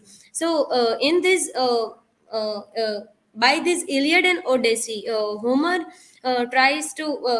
inspires many novelists to write and he just throw light on the path that how to write a proper plot, or how to create how to make a setting of the novel, and how to develop characters. Virgil's Beowulf and Aeneid and influenced John Milton's Paradise Lost, and Virgin's Beowulf inspires that how to convey the themes, like we can say that pride and the characters, how to depict characters. So they inspire many novelists to describe the characters in such a manner. John Milton's Paradise Lost inspires many novelists to describes that how to connect the storylines and how to convey the message from the characters. This I taken from Choita's article. We feel that there are three or four types of novel, but there are many types of novel that I mentioned in this slide, and I taken from the Britannica: historical, picaresque, sentimental, gothic, psychological, novel of manners, epistolary, pastoral, Roman enclave, anti-novel, cult, detective, mystery, thriller, western, fantasy, and proletarian. These are all the types of novel which we can find. These four are considered as a major novelists in the development of novel. They are also considered the four wheels of English novel: Toby Smollett, Samuel Richardson, Henry Fielding, and Lawrence Sterne. We can say that Samuel Richardson gave a new path by writing Pamela, Virtue Rewarded, and other three also write very well about novels, and gave another path to genre. 18th century as the birth of the novel. 18th century, we can say that in this century the novel was just birth, and just it emerges as a new genre. Widely recognized as the period of novels birth, growth, and development. Literary predecessors from the 17th century, including Bunyan, Chaucer, Mallory, Cervantes, and Boccaccio, there are the predecessors of, and they just inspires the novelist. 18th century writers utilized opportunities to experiment and contribute to the novel as a literary genre. That what factors, let's discuss that what factors favoring the rise of the novels. Like increase in literacy rate during the 18th century. Like people like to read the novels, and tries the different genres for reading. Impact of industrial revolution. At that time we can find that industrial revolution mark many inspires many novelists. Like we can say that Charles Dickens' Hard Times, we can find that industrial depiction in the novel. Rise of middle class. Middle class peoples are good readers of, and they just encourage novelists, and their lives, their ambitions also encourages the novelist. Emergence of libraries provided favorable conditions for novel growth. Traditionalism in literature. Traditional storytelling focused on familiar characters like Hercules and Adam and Eve was key to literary success. Influence of Alexander Pope. Alexander Pope's dictum, the proper study of mankind is man, influenced the interest in studying exploration of human characters. 18th century novels focused on exploring human characters rather than that imaginative characters. They just try to write about reality of that time. Real life characters were created by novelists, departing from the fantastical elements of romance's human character. We can find in the romantic age they were just fed up with this reality, so they just try to back towards nature, and they just try to imagine and depict the nature. Post 18th century novels. Sorry. In the 19th century, which came to be known as the romantic poets, return to the nature. As I mentioned earlier, the romantic poets generated the idea of nature and to return back to nature. It contrasted with 18th century poets and nature. Like we can find that how it we can say that the novels in we can connect in modern narratives.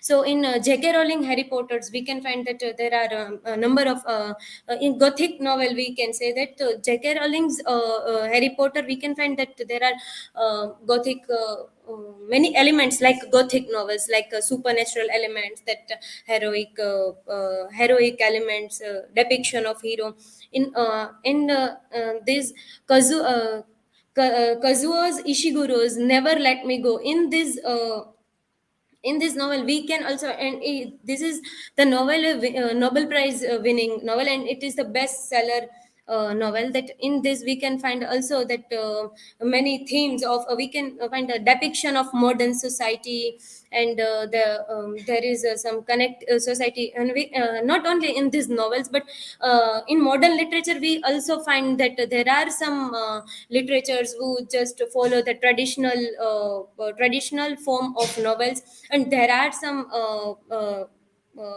literature genres which are depicting society. And as we know that literature is a mirror of society, so we can find that in these are the two examples of that. In conclusion, we can say that the rise of the novels in the past, beautifully revealed in literary history, has paved the way for the vibrant world of modern narratives. Today's novels continue this rich tradition, exploring the diverse themes, like embracing new perspectives and captivating readers with a replacement storytelling. Like in today's novelists are inspired by they are inspired by Homer, they are inspired by Alexander Pope, that how to correctly tell a story. And we can say that they also depict that this AI in their novels and in their literature. The journey from the classics to contemporary novels showcases the enduring power of storytelling in shaping our understanding of the world. By reading, we can understand that what happening in around us. These are some references, and thank you. If you have any question, feel free to ask.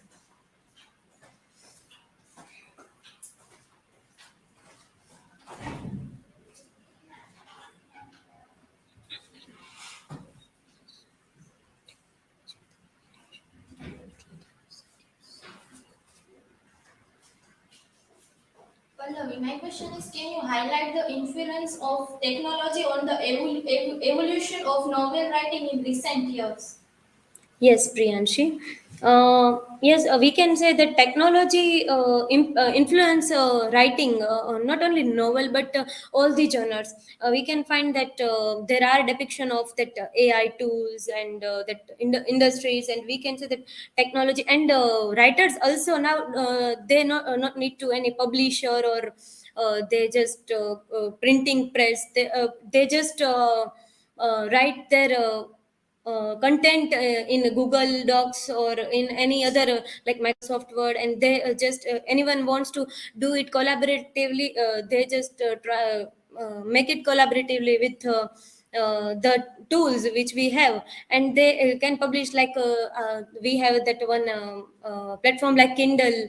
They just publish there, and other Indian is a Pratilipi, or other we have that Vritco platform. These are the platforms when we can publish our book also. So now writers are free from this printing press or that all the physical stuff. They can upload it on technology, and they can, we can say that they can promote it on Facebook, Instagram, YouTube. Yes. Any other question?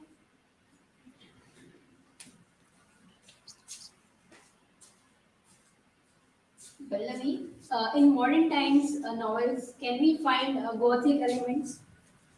Yes, as I mentioned that in modern times that there are novelists who just follow this traditional storytelling and traditional way to convey the messages and create a plot. So if there is one novel, Indian novel, I just know that in Indra Das the Devourer. In this novel, we can find that there are heroic elements, there are supernatural elements, and there are depiction of we can say that in a Gothic. In Gothic way, as Gothic novels goes on, there are some elements which we can feel that this is the Gothic elements we feel in this novel, The Devourer by Indra Das. Yes. Okay, thank you.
Hello everyone, my name is Nanda CHAVDA, and today's my topic name is in history of English literature, John Keats as a romantic poet.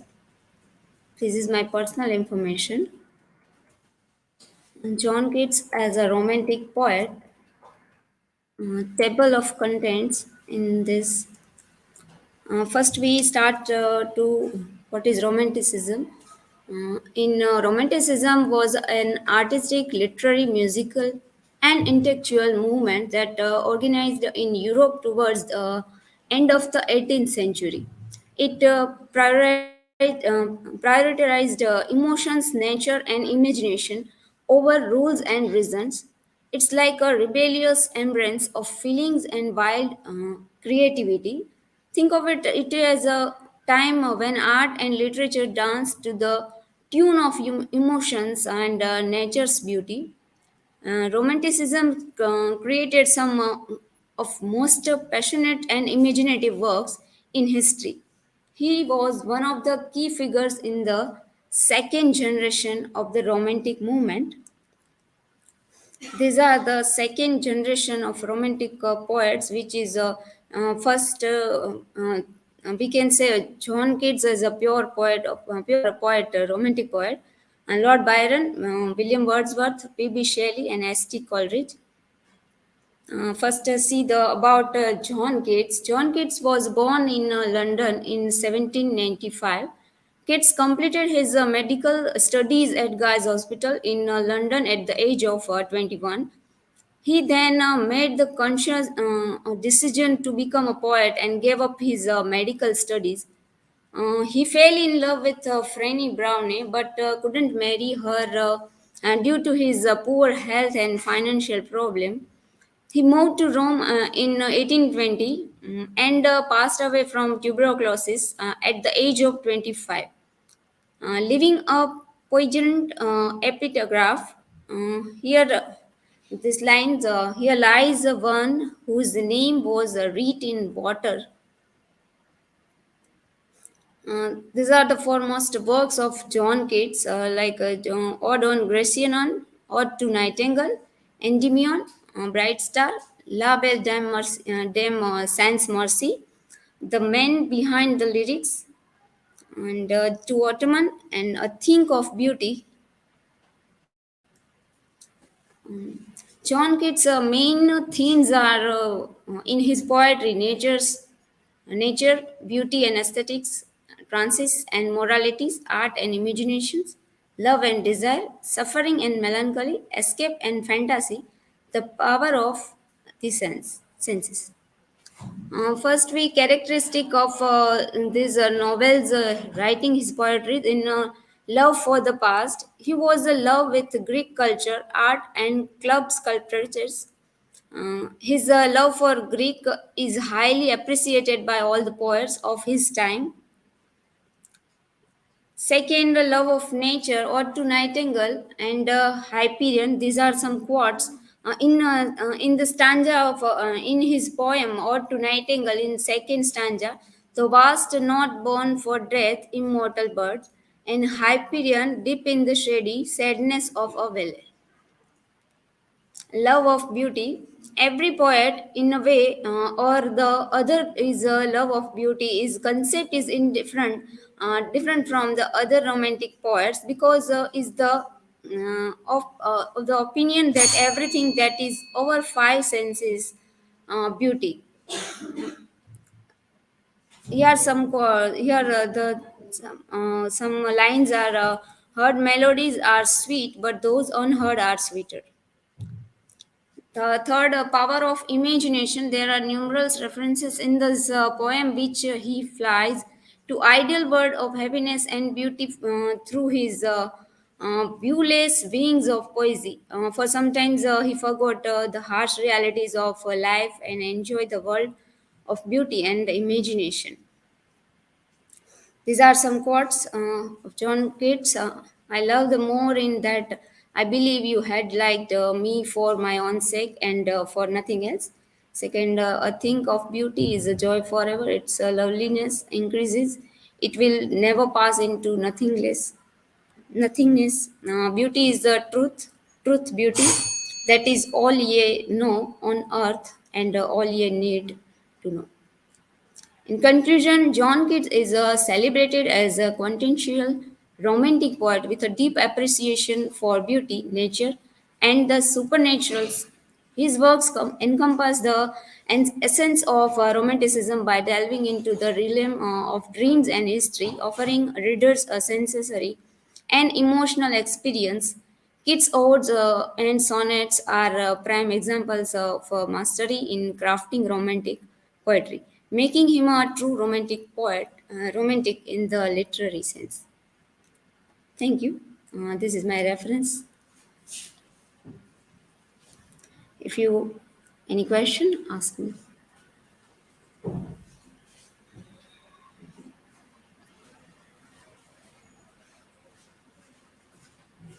Nanda, my question is, in what ways did Keats use imagery and sensuous language to convey the themes of beauty and nature in his poems?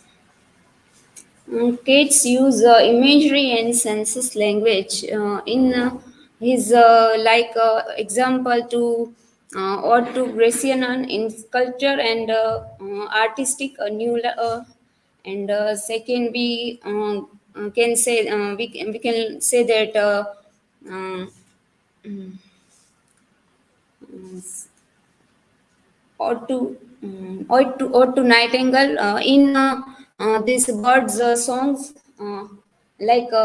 bird songs image and art and imaginations to different to other poets. So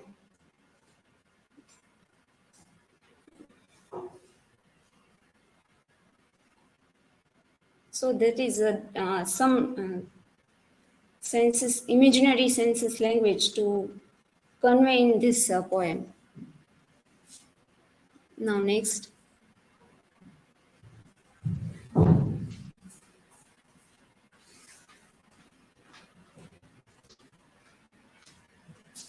So my question is, according to you, are there any specific poems by Keats that you find particularly captivating or meaningful? If yes, why?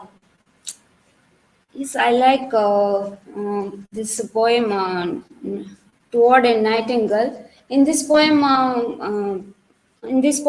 just poet described his feels, sense, feel, hear, uh, and also he here on art and imaginations to include in his poem or descriptive to other poets like the William Wordsworth and other poets make different in pure word this uh, um, John Keats. So I thought, okay. Thank you.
Hello everyone, good morning. Today's my topic is literary characteristic of the neoclassical age. This is my personal information.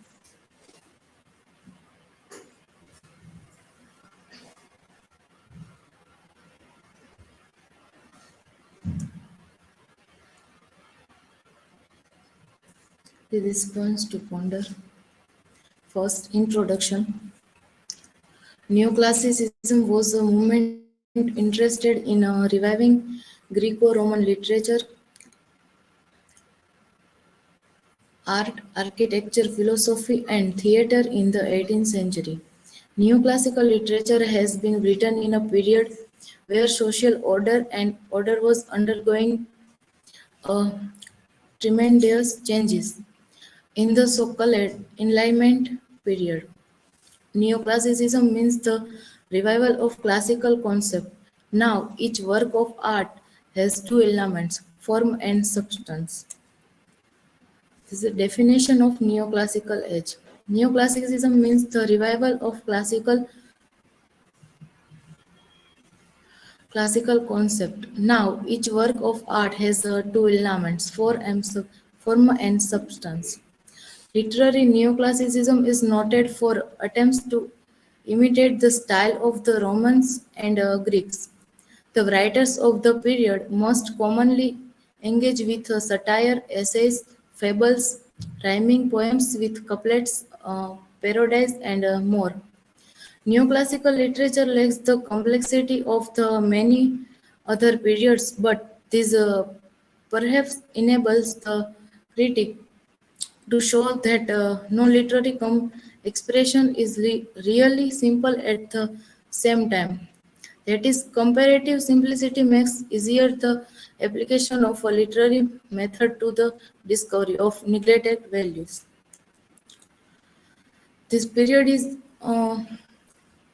divided into three parts: Restoration Age, Augustan Age, and Age of Sensibility. Literary characteristic of neoclassicism. First, rationalism. Rationalism is stressing out of the importance of reason and observation. Started the beginning of the scientific thought and freed men from ignorance. Rationalism was the most essential feature of neoclassical poetry. Neoclassical poetry is a reaction against the Renaissance style of the poetry, and it is a unique outcome of intellect, not of fancy or imagination. The neoclassical poets made an effort to disregard emotions, feeling, and imagination, and made reaction and intellect dominant in their poetry. Second, age of prose. It was an age of prose, reason and good sense. A large number of practical interests arising from the new social and political condition demanded expression not simply in books but in pamphlets, magazines, and newspapers. Poetry was inadequate for such a task, hence, prose developed rapidly and excellently. The variety of excellence of prose works and the development of prose style serve to express clearly every human interest and emotion. These are the chief literary glories of the 18th century. Third, age of satire. The predominance of satire is an important literary characteristic of this age. Satire is a literary work which searches out the faults of men, institution, in order to hold them up ridicule kind of criticism. A satirist is like a laborer who clear rains and rubbish of an old house before an architect begins on a new and a beautiful structure. The work may sometimes be necessary, but it really arouses enthusiasm. Satires of pop were always constructive in spirit. Fourth, influence of materialism. In the neoclassical age, we find the dominance of materialism and empirical science. Under the influence or under the influence of empirical philosophy and experimental science. Writers of this age narrowed their vision of men and view of life. The affairs of men, their politics, their morals and manners become the chief concern. Concept of nature. The concept of nature was also important uh, characteristic of the neoclassical age. For them, nature meant the general human nature. The general human nature was not what a ordinary man and woman felt and thought, but the standard view of human nature is held by Homer and Horace. The neoclassical writers thought of human nature as static and standard. The neoclassical age and modern times have some literary characteristics common, like emphasis on realism, use of irony, versatility of genre, and focus on individualism. This conclusion, the neoclassical period in literature brought a sense of decorum and stability to writers. There were rules to be carefully followed. It was a time of careful moral appearance. Thought appearance were moral value than honesty. However, some of England's most brilliant literature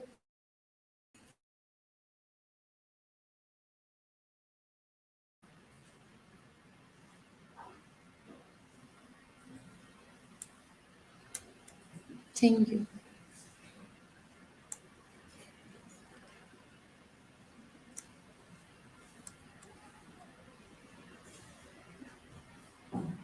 If you have any question.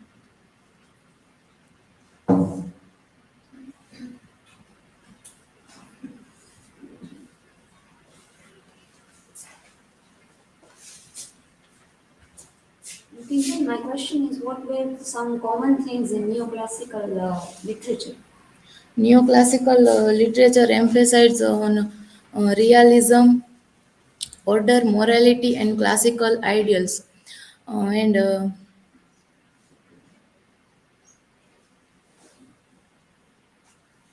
it often critiqued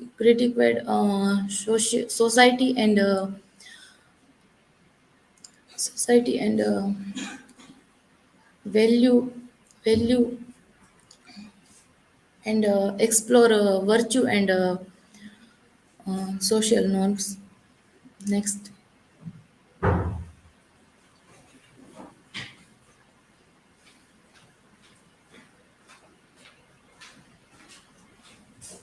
So my question is, in your opinion, what is the significance of classical allusions in neoclassical literature? Significance of neoclassical allusion in neoclassical literature lies in their evoke to ancient Greek and Roman ideal sense of creating a sense of order in Roman ideal, which uh, which were key themes in neoclassical works, and this allusion is also added depth and uh, cultural cultural richness to the work. Thank you.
Hello everyone.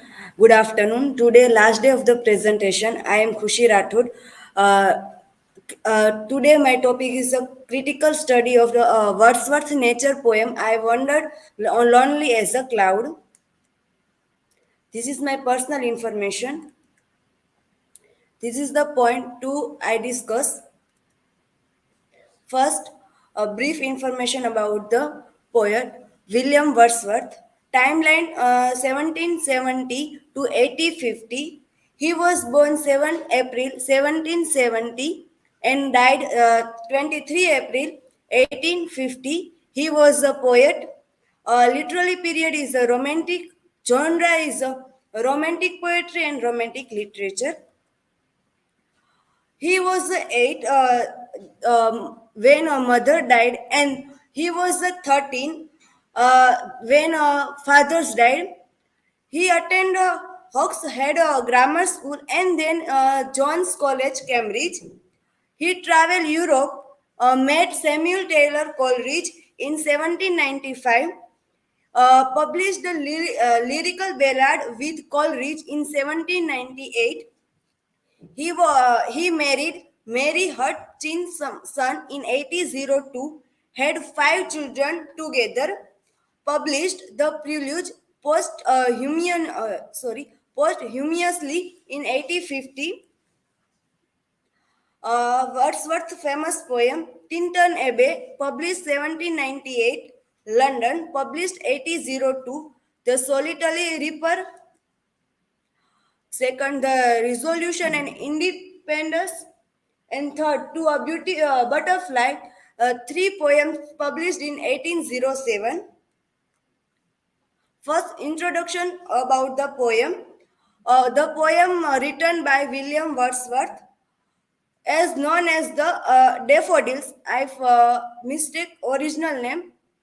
So, as known as the Daffodils, published 1807, originally published in 2 volumes, revision in 1850, poem divided in 4 stanza, every stanza in 6 lines. He inspiration for the poem came from he walk with his sister Dorothy in Lake District. The poem written in iambic tetrameter. The rhyming scheme is A, B, B, C, and endly rhyming couplet. The first stanza, the poet wandering aimlessly, daffodils dancing and fluttering. He personifies the flowers, calling the crowd and host, describing them dancing and fluttering like butterflies. The scene's beauty inspired him to describe the landscape vivid details like valleys, lakes, trees, flowers, and clouds. In the second stanza, the poet compares the daffodils to stars. Them never ending, the line stretches out like the Milky Way. He uses hyperbole to say that there are 10,000 daffodils, and he personifies them again by saying that they dance. Third stanza. The third stanza, the poet, upon the dancing daffodil, cannot help but be happy. He forgot the surrounding and loses himself the beauty of the scenes. He does not yet realize the wealth of happiness that the daffodils have brought him, but he will later cherish the memory of these days. In last stanza, the fourth stanza, the poet explained why daffodils have brought him because of the wealth, happiness, whenever he alone in thoughtful mood, the memory of the daffodils flashes his mind's eyes, bringing him joy and inspiration. He calls this memory a bliss of solitude. Poems, themes, beauty, flowers, happiness, landscape, loneliness, nature. Conclusion. This is a beautiful poem that captures nature at its finest. Each line reveals how man and nature and entwined with each other, and how nature had the power even to eradicate the loneliness present in human beings. This is the references. Thank you. If any question you ask me.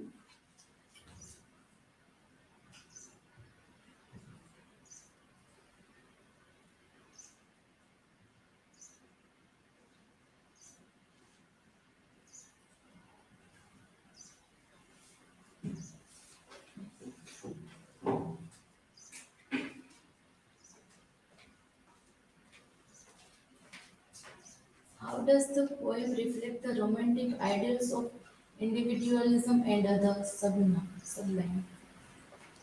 Okay, Kinjal. The poem reflects the romantic ideals of individualism through the solitary wandering through the poem with nature, uh, personal connection, and the sublime is the evident. The daffodils of beauty of daffodils.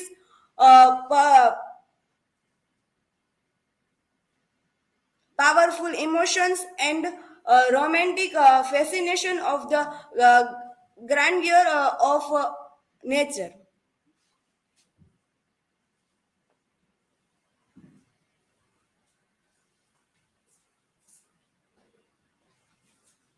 My question is, how does the poem address the idea of solitude and its impact on the speaker's perspective? Yes, Nanda. The poem explored the solitary, wandering the experience. The speaker's whole poem, and he encountered the daffodil's beauty. And the speaker's perspective of the poem, is the beauty of nature to find the peace and the colloquiations. Thank you.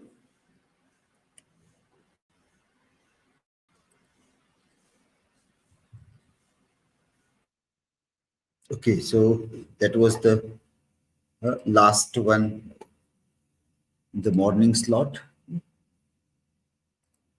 I have already given the feedback to most of you in between, so not repeating the things.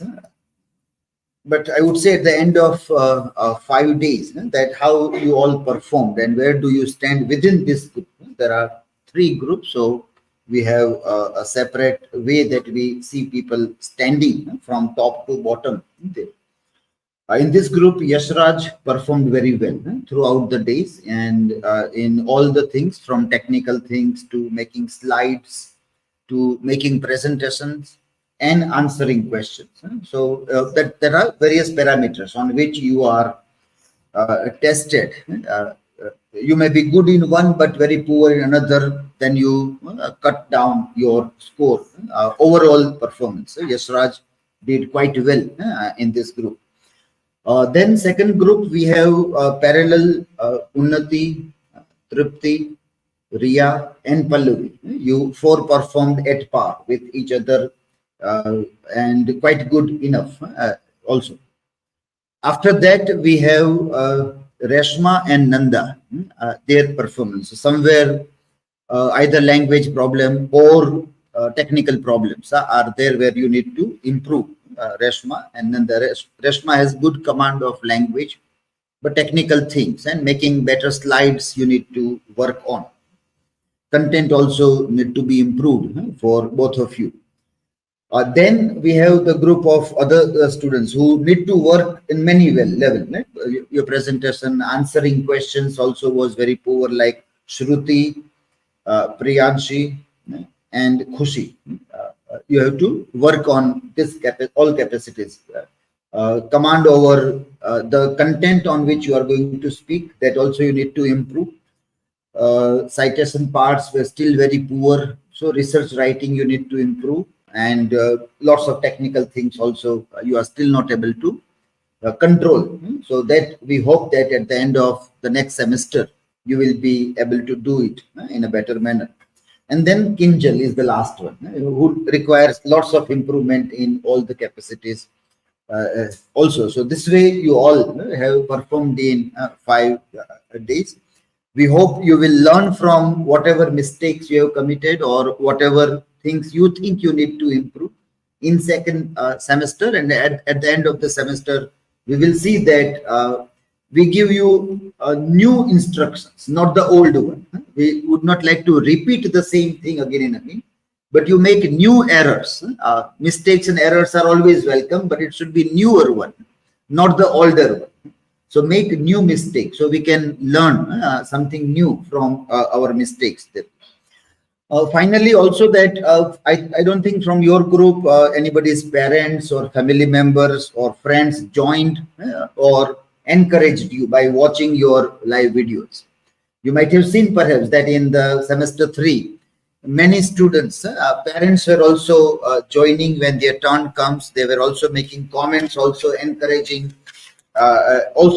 Normally Hethel's parents were there time and again. Avni, Drashti, at least 3-4 of those students whose parents also were keenly observing from their homes, from their mobile phones about what you are doing, and also putting a comment to encourage the thing also.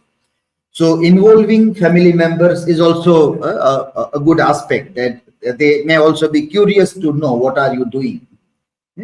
Normally, as we see that we do Saraswati Puja, but education as such is not in and around our society, where all family members are very keen in knowing what you are learning. Maybe those keenness are there up till school days. And then when we fail to do good in schools and fail to get in engineering or medical, we become hopeless stuff for our family members. That હવે આમાં કાંઈ ઉકાળવાનું છે નહીં, હવે તમારે જે માર્ગે ભટકવું હોય ત્યાં ભટકો, અને તમે ભટકતા ભટકતા ક્યાંક BA કરવા ગયા હોય ને પછી ઘરનાએ સાવ હોપ મૂકી દીધો હોય. So let them go. So maybe up till 10, 12 there was some hope and they were taking care that what you are doing, but after joining BA maybe they have left the hope. But we want to say that that is not the condition. We are humorously making a comment about the thing, but we hope that your parents will still have some hope on you, that you will be doing something good in MA literature, arts also, but taking interest is not visible here. Some of the parents in semester 3 were taking interest, so you can also later on encourage your parents also by telling that you can also watch and put a comment also in all this thing. Okay, so we end our session here.